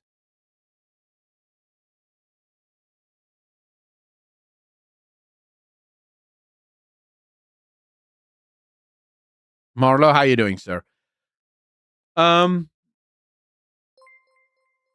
Debbie Wilson, thank you so much for the 10 memberships. Really appreciate you. Thank you, thank you, thank you. You are far too kind. I really appreciate you.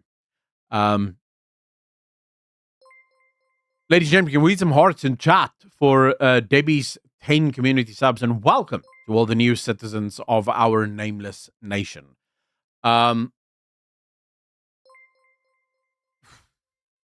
Marlo, so I welcome people who disagree with me, and I always so the reason I love people who disagree with me is I need to be able to test my own opinions, right, against other people's opinions to see if where I need work on my opinions, or maybe even to see where I'm wrong. So I'm always happy to discuss those. I just don't always have time. So I've had a number of requests from people to phone me or to hang out with me in a Discord call or on WhatsApp. And I wish I could say yes to everyone. Like, I genuinely wish that, guys. Nothing would make me happier than to spend every single day talking to different people, because I love those discussions. The issue is just, if I did that, I would never be able to make another video again, because there's so many people that do want to have their opinions known. And maybe in time, I might actually put something like this on, right? Where we maybe do a show where you guys can call in and you can actually give me your opinion. So that might be something that I would like to do. I used to do that for WoW over on Discord, but since most South Africans don't have Discord, that's probably not going to work. So I'm going to have to figure out another way to give people the ability to phone in and share their opinion on stuff. So yeah. Someone's alarm is going off? No. That's just, Maddie, that's the notifications. So I finally got around to fixing it, and it was completely by accident, just to be clear. So the reason I had no notifications for people donating and people gifting memberships and stuff was because the name of the channel changed, and I didn't realize that Stream Elements sort of stopped working as a result of it. And then this morning when I was logging into OBS, it said, you need to log in now. And I was like, oh, okay. Cherie Dreyer, Cherie Dreyer, thank you so much for the $99.99. I truly appreciate that donation, Cherie. Thank you. And thanks for being an awesome non-journalist. You are incredibly welcome, Cherie. spreading the truth. You go, how you doing? Yes, please. Would love a call-in show. Hope it's definitely something that I want to do. It's just, it's difficult, right? Because what I learned from WoW is as soon as someone is on the air, they can say pretty much whatever they want. And it doesn't always happen, but YouTube can hold the creator responsible for things that people say. So I could be streaming and someone could jump in and, for funsies, just start screaming the N word or the K word, thinking that it's hilarious that they're doing it. So what we used to do with the WoW stuff is I would have my moderators in one of the rooms meeting with the people that want to discuss. And those moderators would then hear, what is the topic that you want to discuss? What is it that you want to say? And once they've vetted the people, that's when they would be allowed into the channel so that me and them could have a conversation. Short of that, I don't know how I would do that on WhatsApp or whatnot. So I will try and figure it out, but it is definitely something that I want to do. If I had more money, and this is not me saying give me more money, but if I had more money, I would actually just put on a live show, quite frankly. Like, I think that would be super fun. Just like book out some location on a university campus or just in a town hall or whatever, and just do a live show where we stream it and people can come, they can ask their questions and we can talk, and that would actually be mega fun, I think. But I'm not there yet. I swear way too much to call in, just a heads up. I don't mind people swearing. Trump is probably the best president ever. You go, I actually agree with that. Trump turned 80 already this year. Then yes. I think the reason Trump is probably the best president ever isn't necessarily because he is even that good of a president. And by that, I genuinely don't mean that he's a bad president. It's more a case of we're finally seeing what it looks like when you're not scraping the bottom of the barrel. I believe it was Thomas Sowell who said that politics is like beer. The muck always rises to the top.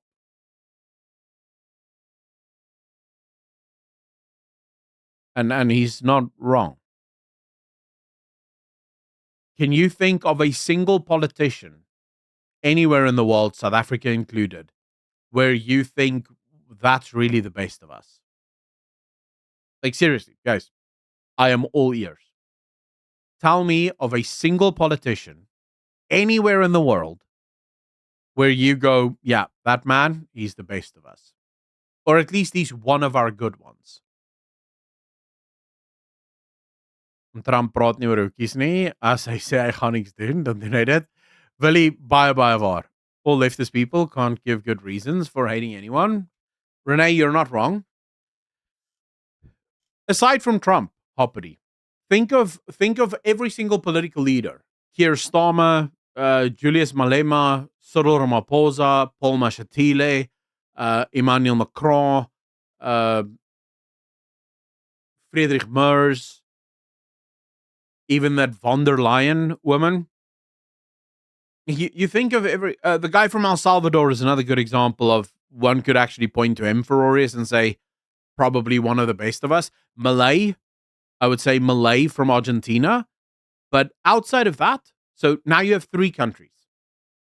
You're looking at three countries, and you could probably point to Rupert Lowe in the UK as well as probably a decent guy. All of the other politicians, let me ask you guys this, and this will land super well with my South African audience. How many politicians in this world would you invite for a braai? That's the ultimate test as an Afrikaner and a South African, right? Will I have him at a braai? If the answer is like, unless that guy is a fun guy, you just would not have him at a braai, right? It's as simple as that. And I can honestly tell you, in South Africa, there isn't, I think, I'm trying to think. In South Africa, is there any politician in South Africa that I would want at a braai?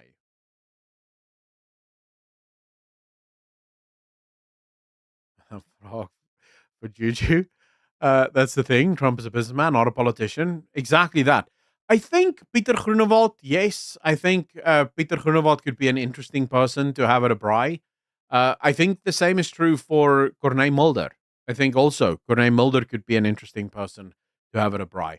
The other people that I would have at a braai are not politicians. It's people like Kali Kriel, people like Ernst, also from AfriForum. And then, of course, all of my friends at Truth Report. I enjoy them, but they're creators. They're not really politicians. Um, so those are people that I would want. But in terms of actual the political class, these are the lowest of the lowest people. These are people. I mean, look at John Steenhuisen. Ladies and gentlemen, what did John Steenhuisen do before politics? The man has matric. What has he built? What has he made? What can he point to that can tell you that he is a successful human being? The answer is nothing. He has built nothing, he has created nothing, he has achieved nothing. Yeah, except the waistline. Excuse me. Sorry, Steenhuisen. I was being incredibly disingenuous.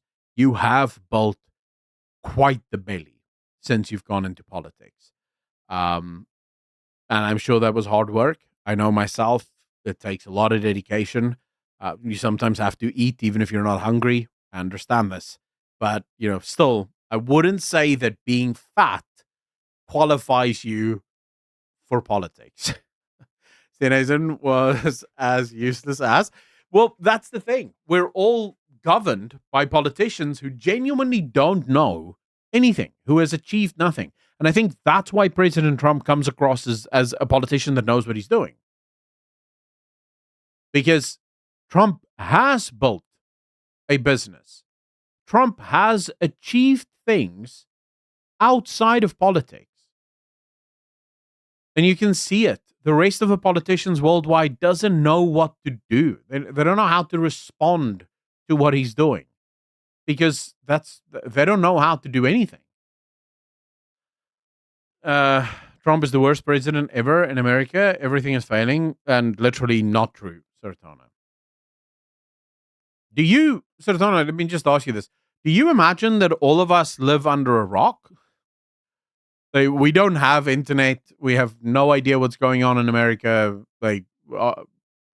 Do you genuinely believe that your limited intelligence is indicative of everyone else's?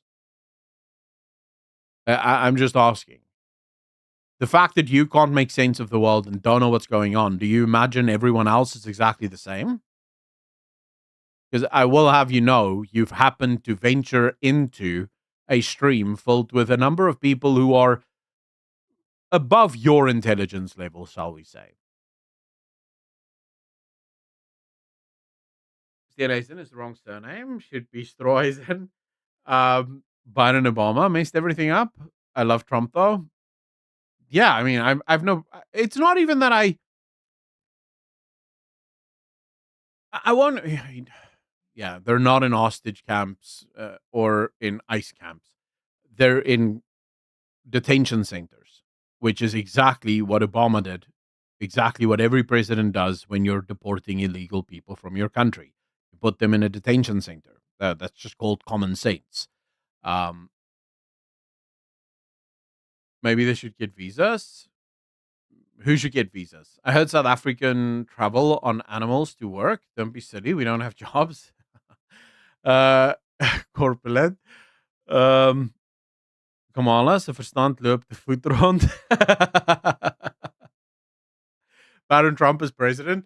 I wouldn't be surprised. But I'll just say this. I'm not necessarily even a fan of President Trump, right? I'm not a fan of anyone. I can't call myself a fan. I would say probably the only person that I would call myself a fan of would be Thomas Sowell, right? I am and Milton Friedman, but he's already passed on. But I would say, like, I watch every single interview that Thomas Sowell does. I read every single article that Thomas Sowell writes. I've read every single book that he has ever published because I think he is arguably the greatest economist that has ever lived. And one might make an argument for Milton Friedman over Thomas Sowell, although I do think Thomas Sowell is more correct than Milton Friedman on a lot of things. So I'm fundamentally not a fan of anyone. I'm a fan of the things that Trump is doing, right? I think that Trump is a good president, and I think that what President Trump is doing is exactly what is good for America. And I understand that leftists are not going to like it because, well, what leftists are yet to realize is that they are the Nazis. The left doesn't yet realize it, but they are the fascists. And they are the ones that we are going to have to get rid of. Leftism has to be eradicated. It has no place in decent society. It is an absolute cancer that should be destroyed and should be looked at with a lot of disdain.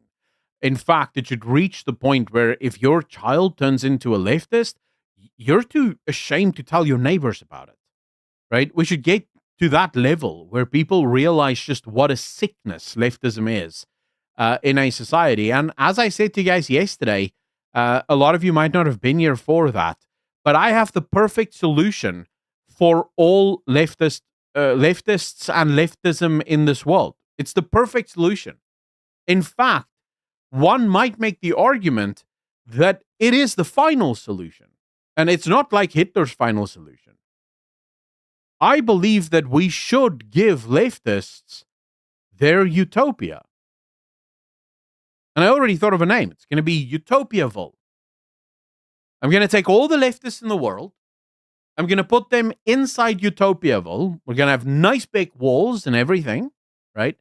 And there, they're going to work slave labor while the government takes care of them. That's their communist utopia. They work as slaves. They don't get paid for it because they don't believe in ownership. The government owns everything inside there anyways, right? They have to work as slaves and they get food from the government. We'll give them watered down soup and we'll give them old style bread. Whatever the capitalists on the outside won't eat, they get. And I personally think that's exactly what the leftists want. They want communism. I think we give it to them. It serves two purposes. One, we don't have to deal with leftists all day. And maybe the leftists will eventually wake up and realize this is really stupid. We should probably not do this anymore. Never thought I'd see a Democrat on your channel, you growing bot. I mean, the Democrats are everywhere, but it is what it is. Please behave. If you have valid reasons and facts, give it, but stop posting your personal BS. Nazi, that's disgusting. What an insult to the millions of people who were slaughtered by actual Nazis. Go find your safe space. I think BE is not made to empower people of South Africa, but to empower politicians, their families, and friends. You're not wrong, Mosaics. You're not wrong. That's literally what it is. If you want to know what a law does, don't listen to what the politicians tell you. Because that's not what it does. If you want to know what a law does, you look at what it does, right? What was a law invented for? Just look at what it does. Politicians will always tell you we have great plans and great ideas and we're going to do all of this stuff. That's not what the law is meant to do. Look at what the law does and you'll understand. This is why they invented it.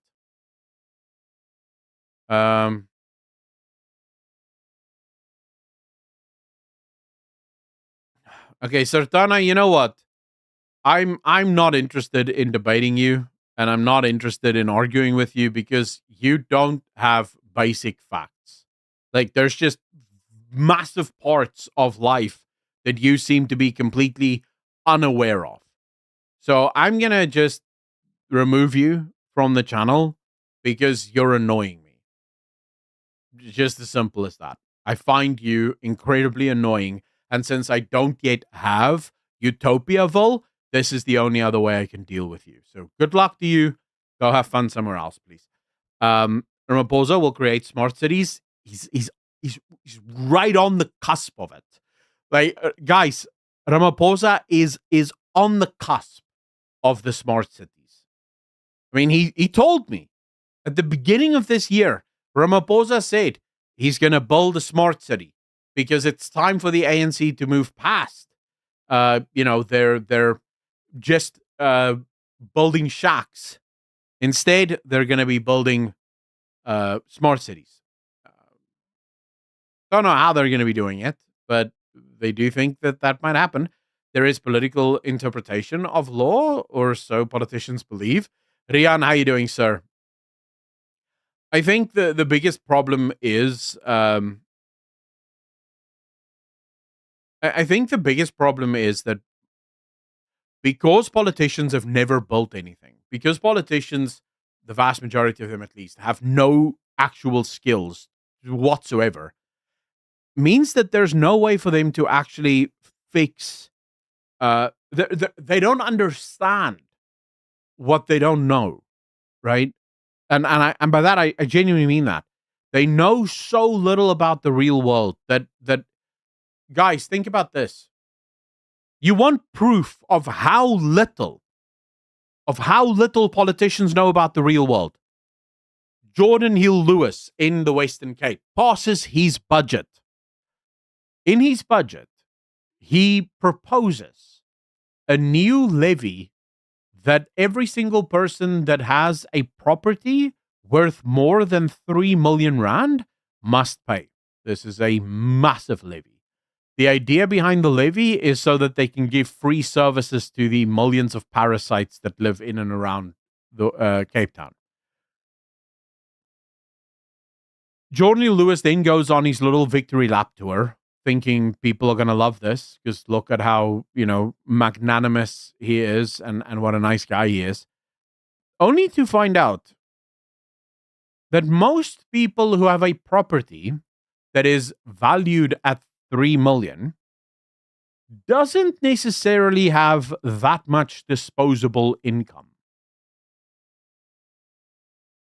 Like, he only now finds out that a lot of people bought their homes 20 years ago when the property market was a lot smaller, and the house that they bought for maybe 800,000 is now worth 4.2 million.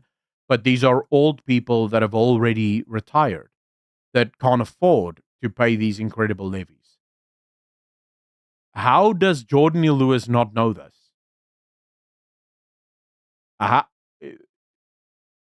It doesn't take a genius to figure out that you cannot tax people and organize people based on their property values.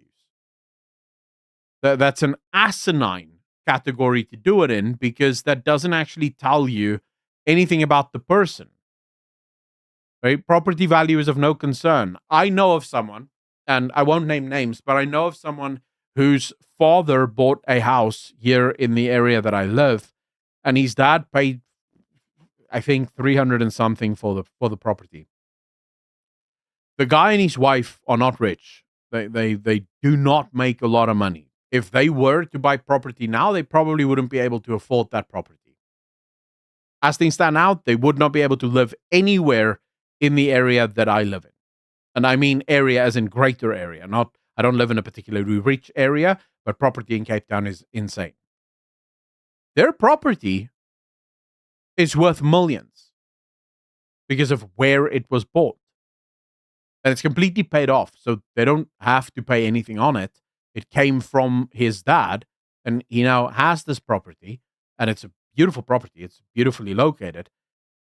But if you started charging them extra tax to try and give to the poor people, you'd just be killing them because they're not rich. They just inherited the house, right? And that's the problem with politicians.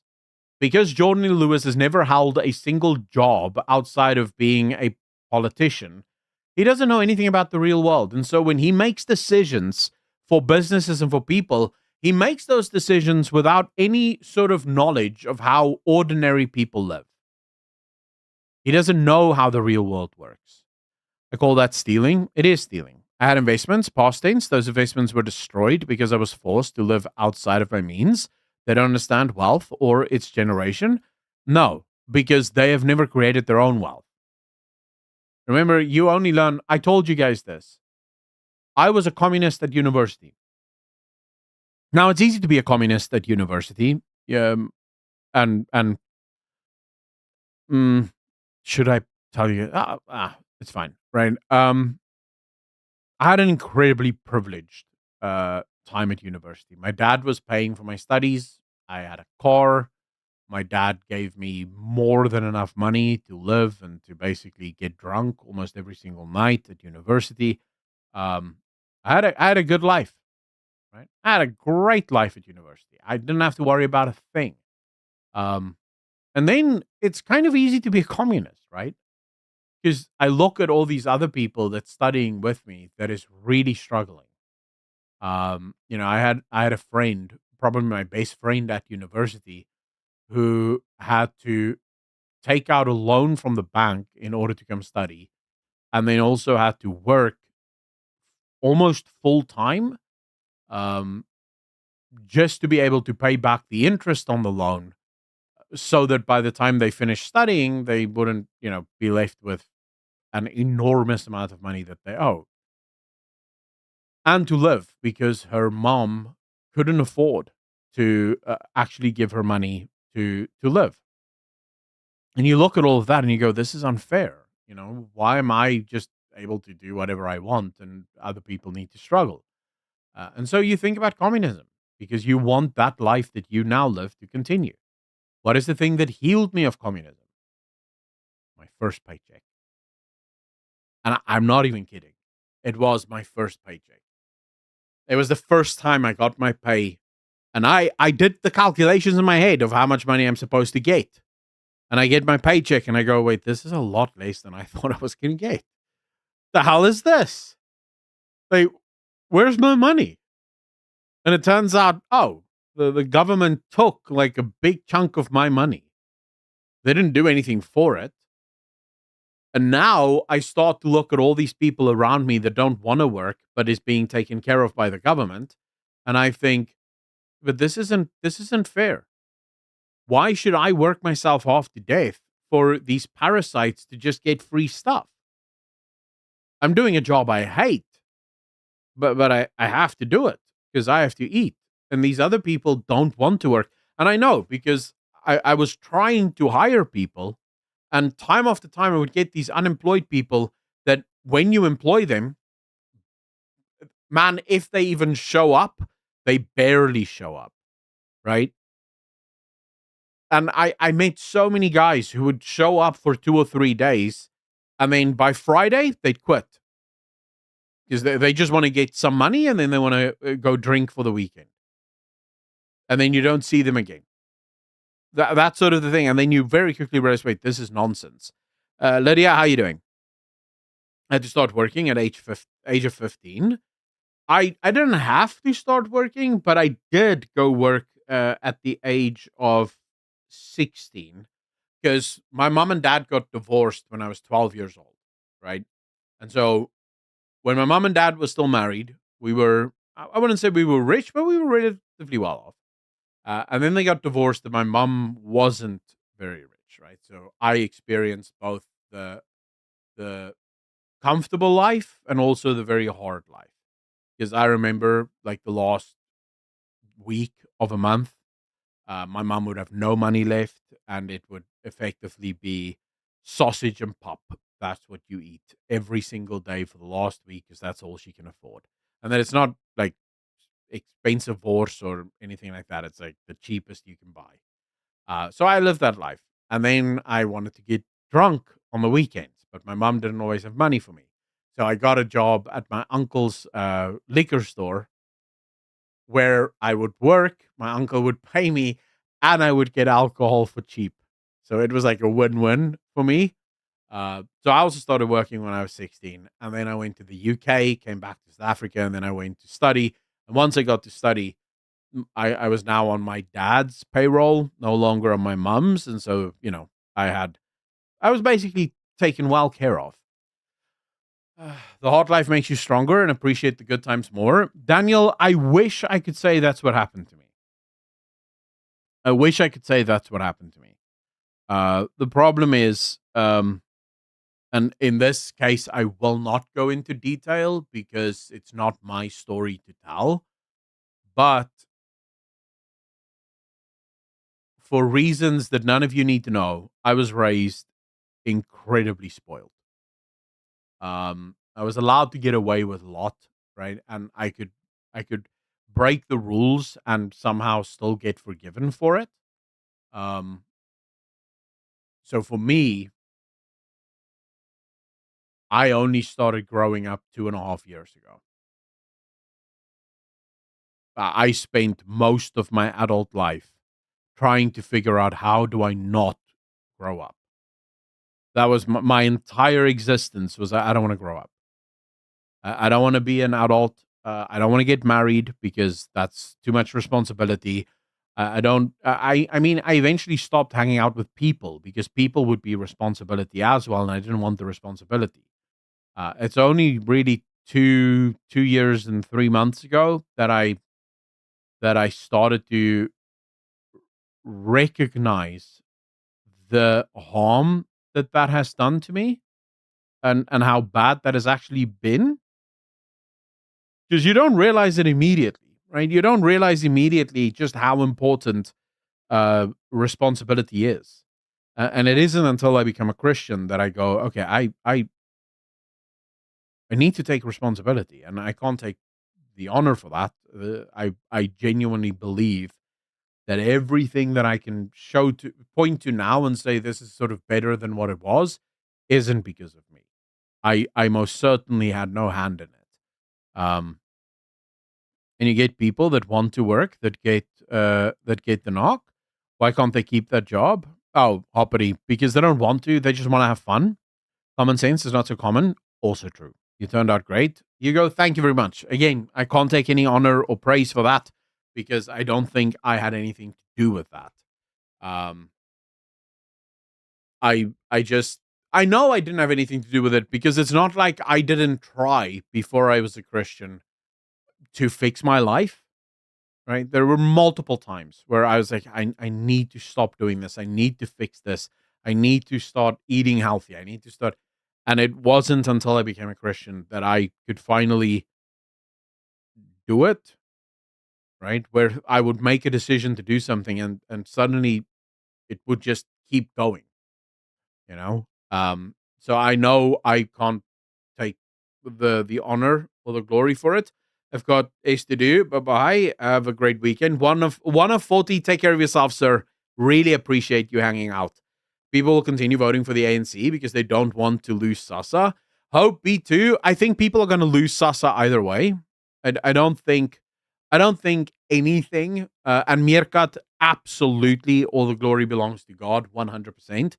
I don't think people understand just how much trouble South Africa is in economically. Disaster stuff is gonna end no matter what. Can we give Jesus the glory? Jesus the glory of all the good in the world. Amen. Wayne. Amen. And yes, I believe that all glory belongs to Him, regardless. Right, good or bad, whatever happens in your life, I believe is just another test in order to prepare you for eternal life, right? It's all part of the sanctification process. So, yeah, I believe all glory belongs to Him and Him alone, which is another thing that a lot of people constantly ask me.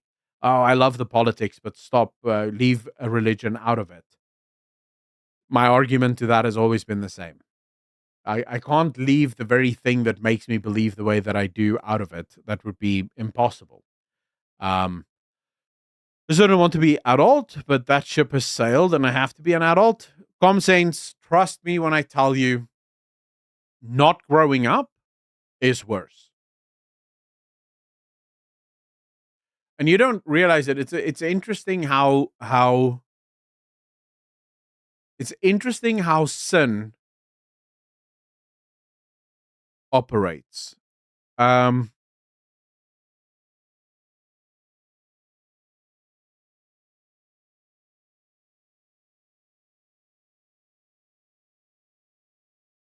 you think joy will make you happy, right? You think joy will make you happy. So you think, and I'm just talking about myself here. I used to think if I can just spend all day, every day playing video games, which I basically did, I'll be happy. And then you do that and you realize, but I'm not happy. And then you think, well, if I can just do this, then I'll be happy. And then you get to do that and you're still not happy. And the more things you do, the less happy you are, the more things you want to do. And then you eventually get to a place, at least this is where I arrived, where you're neither happy nor unhappy. You're just sort of neutral, or sort of blinded in your neutrality. You're basically just marching towards death. Like what happens will happen, and you're just sort of waiting for the end. You're not that depressed, so you're not willing to kill yourself, but you're also not happy enough to really live, and so you just sort of exist. And I wonder sometimes how many people just sort of exist, because sin promises a lot. Um, it promises a lot. It never delivers on any of those promises. Um, so yeah, trust me. You might look at the responsibilities that you have now, and you might say, "I hate all of these responsibilities. It sucks. It's too much." It's a blessing that you have them. It's a blessing that you have them. Um,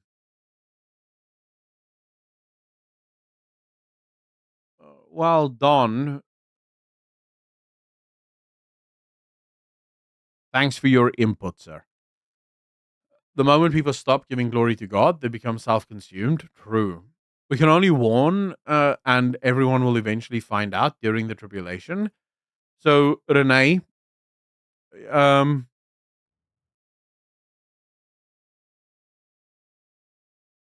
I'm generally speaking, I am very open-minded to how people feel, or the depths of I don't even want to call it conspiracies, because um I don't want this to come across as being dismissive, or as being um disrespectful, because I genuinely don't mean to be disrespectful. But I've heard you in this stream. I've read you talking about the globalist agenda, and the this agenda, and the that agenda, and Trump is doing this and that and the other. And it might all be true, right? That might actually be happening. The issue is that you're saying it as if you know for a fact, which you don't. A lot of what you're saying is pure speculation. You think that President Trump is doing that, President Trump is doing this, and he's actually working with these guys. But that's not necessarily true. That's your theory of what is currently happening. And it's not that I don't want you to have that theory. I think it's very healthy to look at the world and be very, very skeptical about the world. That's helpful. You should be. But I do want to caution, be careful that you don't go too far down the rabbit hole to the point where you see conspiracy as reality. Always keep in mind, I could be wrong about this.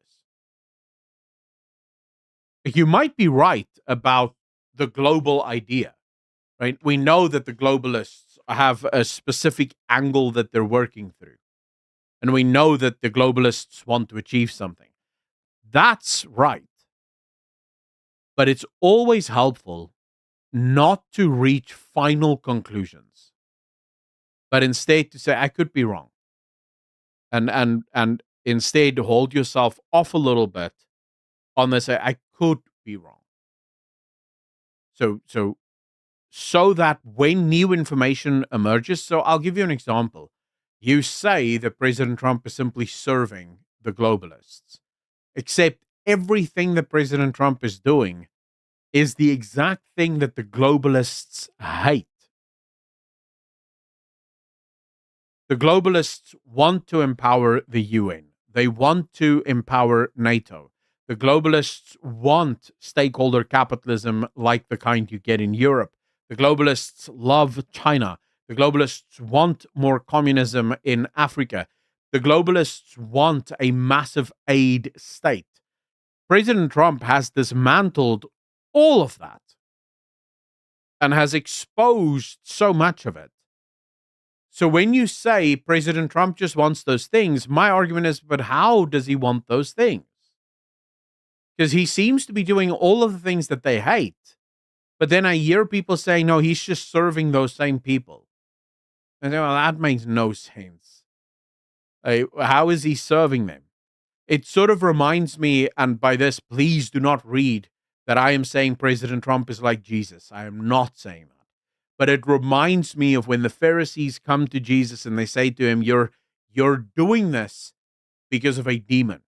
Because Jesus is healing people, he's curing people, he's helping the blind see, and he's exorcising demons. And they say you have a demon. And Jesus says to them, how is that possible?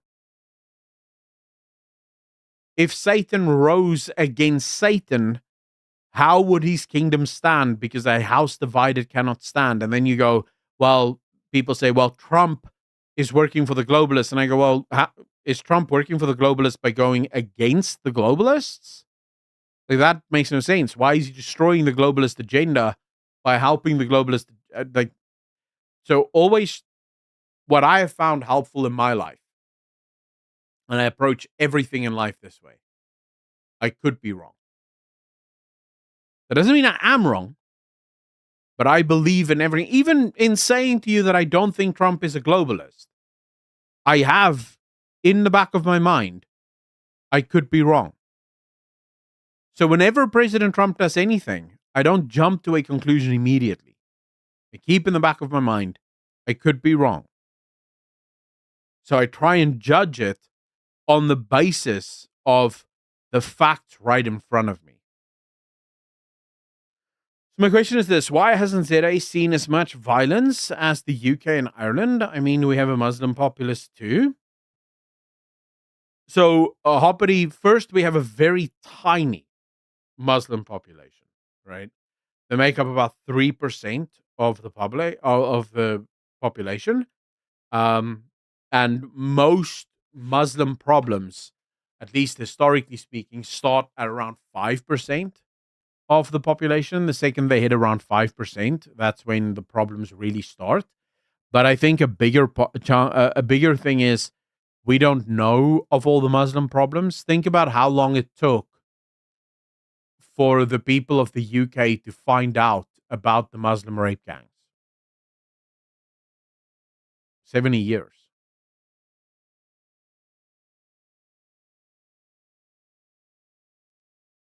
We probably just don't know yet.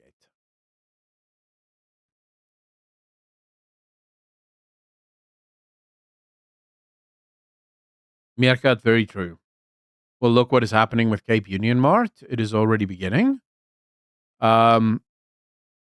Maybe wait, what's already beginning? President Trump is the only man who has the balls to stand up for the West, for Western culture and civilization. I agree with that. So many contradictions here. Defending a war criminal and genocide funding and arming president is questionable at best. Lebo, so which war criminal exactly are you talking about? I mean, I'm assuming that the genocide that you're referring to is the one in Palestine. You know the one, like all of you know the one where there's about 2 million Palestinians that live in Palestine at the start of the war, and there is 2 million Palestinians living in Palestine at the end of the war. That genocide.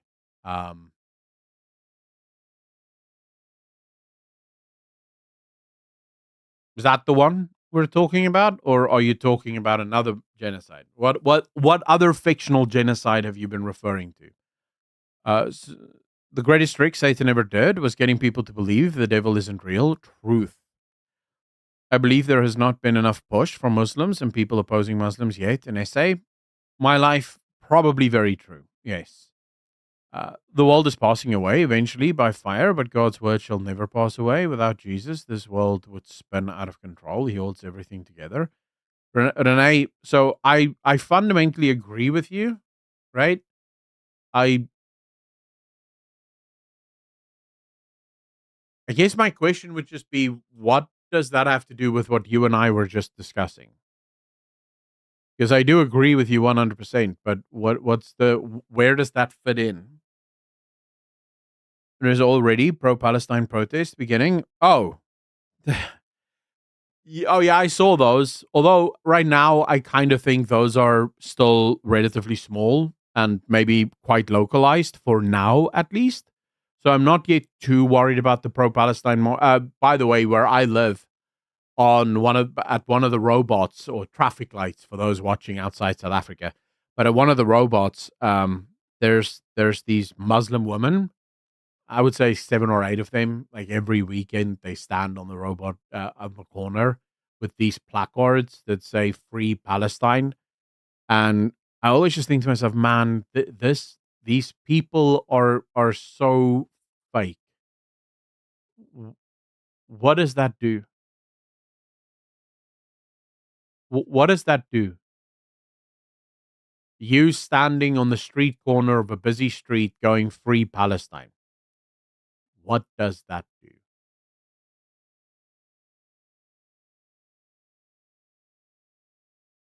What are you achieving? It's the most empty platitude in the history of the world. Did that stop the supposed genocide? Oh shit! Did Israel see that and go, "Whoa, well, there's 7 women here saying Free Palestine. We best listen." What's the purpose? Like, I have some advice for all of the Free Palestine people. Get on a boat, go to Palestine, start fighting. If you truly think that Palestine should be free, get on a boat, go die for Palestine. If you're not willing to get on a boat and fight for Palestine, how about you shut the hell up? Because none of us care. We really don't. Even those people who support you standing for Palestine really don't give a crap. Tonight, when they finally hang out with their friends, Palestine does not even enter their minds. So, by all means, if you truly, genuinely care about Palestine, get on a boat, go to Palestine, go fight. Go to Gaza, go fight. Go fight your little heart out. Otherwise, shut the hell up. No one else cares. They will never do that. They want people to change other people's opinions to their own. That's the purpose. A bunch of these protesters get paid. I wouldn't be surprised if all of them get paid, because I genuinely couldn't think of a single thing on this earth, that I care enough about that I would protest. I can think of a couple of things that I care enough about that I would go to war for. Sure. But protest? Nah, bro. I am way too busy living my life to ever go protest anything. You will never find me at a single protest ever. I don't want to be there because I don't believe that protests change anything. If you're going to get me in a mass action with a bunch of people involved, we best all have guns. Because if we're not going to war, why the hell are we here?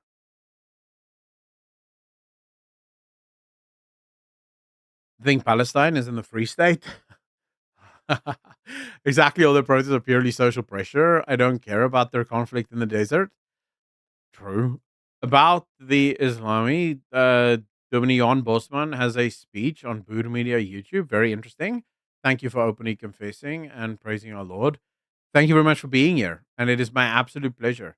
If Willie takes my Chuckles chocolate away, I will protest. How is the new Chuckles chocolate, whatever? If in your little brain think that the Iran war is over, you are a zombie. Wow. Really? Must I deal with all of these stupid leftists today? What the hell is going on? Welcome back, 1 and 40. Agree, protests for either people, for either poor people with zero jobs or rich people with too much free time. Good afternoon, everyone watching from Eastern Cape, South Africa. Craig, how you doing, sir? Welcome, welcome, welcome. Derrida, how you doing? Do you think Marco Rubio is next in line? No. So I think the way this is going to work, and I realize that there's a lot of people who disagree with me, but here is exactly how I think the line of succession happens. So I actually believe that the Democrats are done. I don't think the Democrats. I don't think the Democrats will be a significant force in American politics for a very long time. And the reason for it is the Democratic Party is entirely captured by left wing politics. And left wing politics is a type of politics that most Americans don't broadly agree with. And while most Americans were willing to sort of swallow the whole men with women debate, because they at least liked some of the other things, I think more Americans are now starting to realize that the whole women and men changing room sports thing is indicative of a greater problem.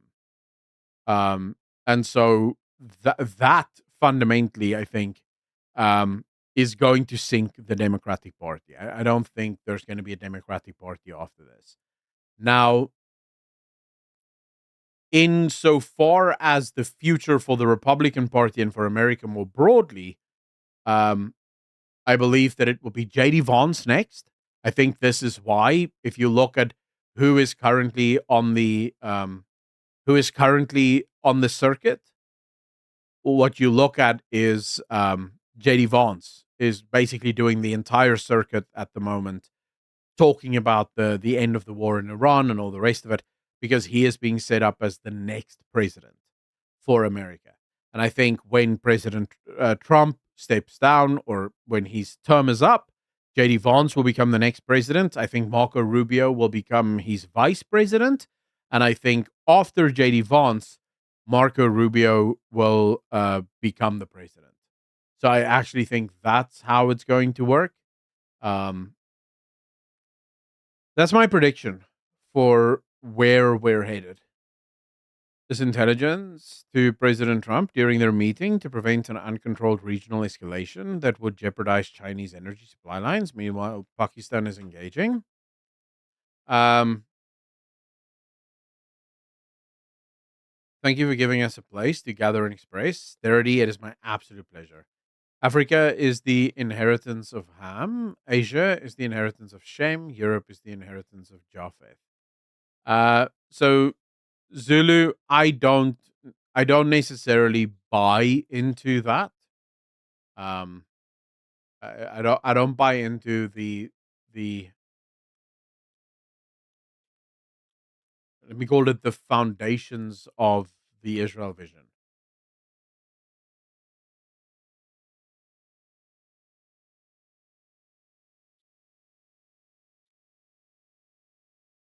You know, where's president next? Lamborghini. If that were to happen, America's done. Okay. Wow, we have a lot of bots today. A ton of bots. I have to say, I should probably learn from the beginning to just remove people with these random names, like super random names, and then just a whole bunch of numbers at the end. And Knight of Justice, I'm not talking about you, right? I'm talking about someone like Renegade 470 BC. So, okay, never mind. Clearly not someone that matters. I agree with your prediction, but who do you think would be a better president, Vance or Rubio? I think both of them have strengths and weaknesses, and they're very different. I do think I'm a little bit more hesitant of Rubio. prior to becoming the Secretary of State, Rubio was a rhino. Rubio supported eternal forever wars. Rubio, Rubio was fiercely anti-Trump. But I do believe, if I'm correct, let me preface it by saying the following. Alan, how you doing, sir? Let me preface it by saying this. If I'm correct about why Rubio changed, then I do believe Rubio will be a phenomenal president. I believe Rubio changed because President Trump explained his vision for America.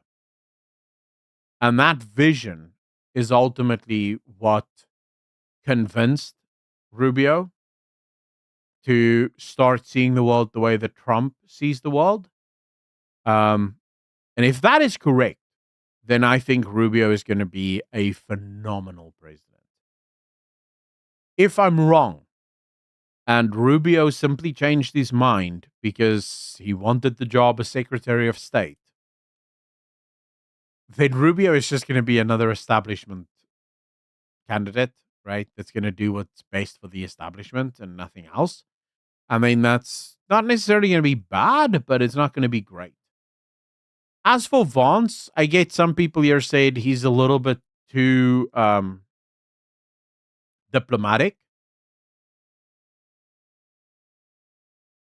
He is incredibly diplomatic.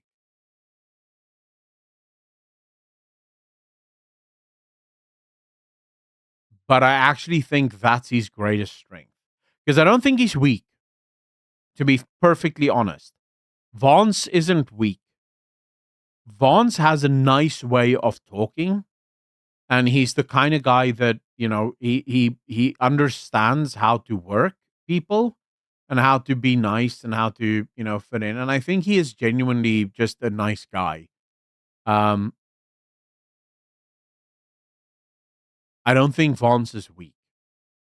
I think Vance will kick ass when it needs to be. Did you see Vance in The View? The lawyer came out. Yeah, like when you look at, for example, thanks for reminding me. When you look at Vance when he's on The View, he has this incredible way of disarming and then destroying the argument, but in such a way that you can't really point to him and say he's rude or he's an ass or anything of that nature, right? And I think that's good. I think that's a good quality to have. It's like George Soros said, it's still a long way till the next election. A lot can happen. Ferorius, yes, that is also true. That is also true. Telling people they're wrong. Yeah. For a laugh after this stream, check Discord. I will do, sir. I like both, but Rubio will get the job done. I personally think there's a larger plan in America that President Trump started. And I think the MAGA movement was specifically built for a very long-term plan. And in fact, I will take you guys to before or just after the election. Do you guys remember Steve Bannon?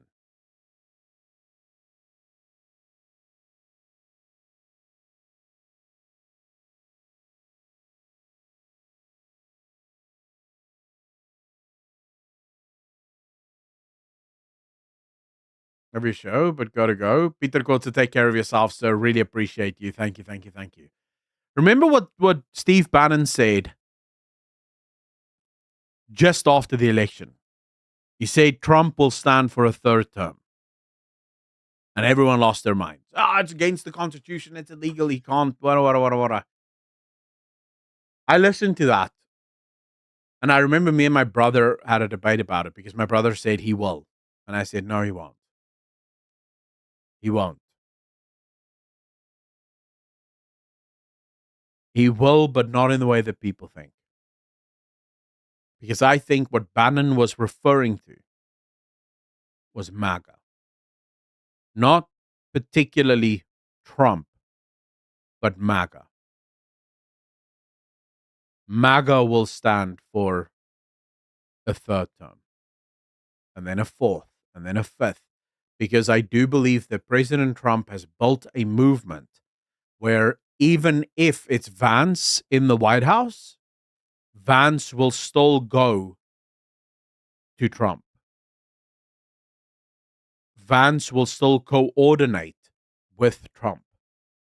Pretty much in the same way that Biden was effectively just doing what Barack Obama told him. So I actually believe that is what Bannon was referring to. MAGA is the ultimate movement. It is the movement that needs to save America from itself. But Trump understood this can't happen in one term. The problems of America is way too big to be solved in one term alone. And so it's gonna take time. That's what I believe. I'm busy watching the Diary of a CEO podcast with JD Vance on it at the moment. Only mind the Tulsi Gabbard run. I think Tulsi Gabbard could be a good president as well, but I don't believe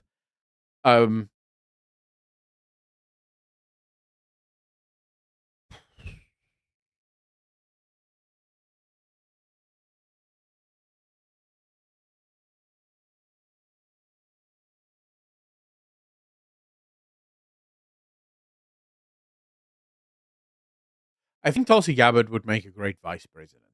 I don't necessarily think Tulsi Gabbard would make the best president. I don't think she's hard enough um, to be, and by that I don't mean she's a coward or anything.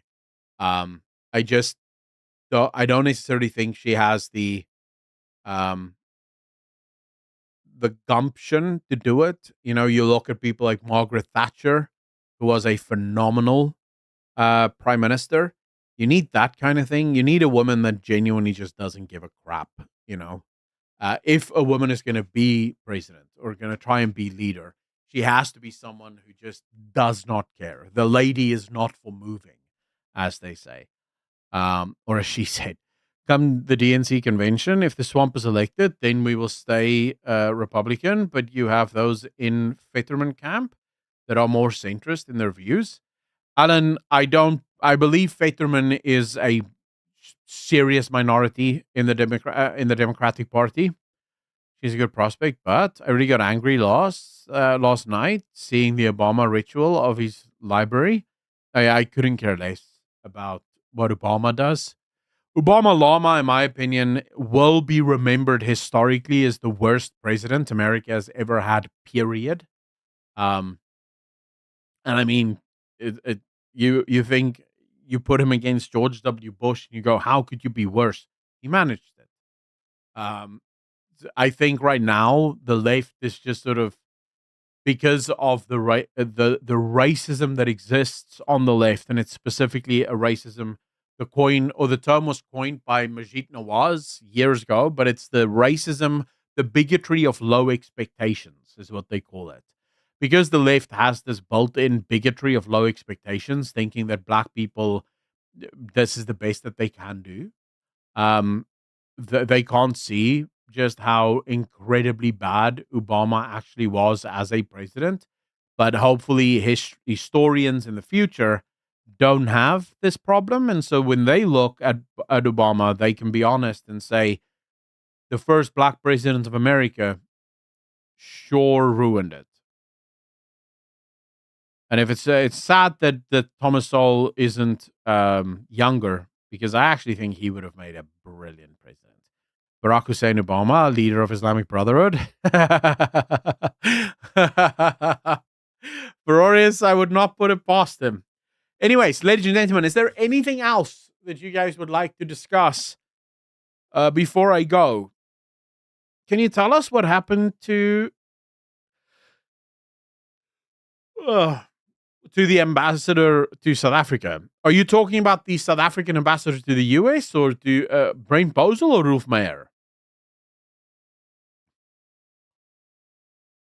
Brain Bosel is all over the place. He's consistently busy meeting with different groups and planning different things. So, Brain Bosel is.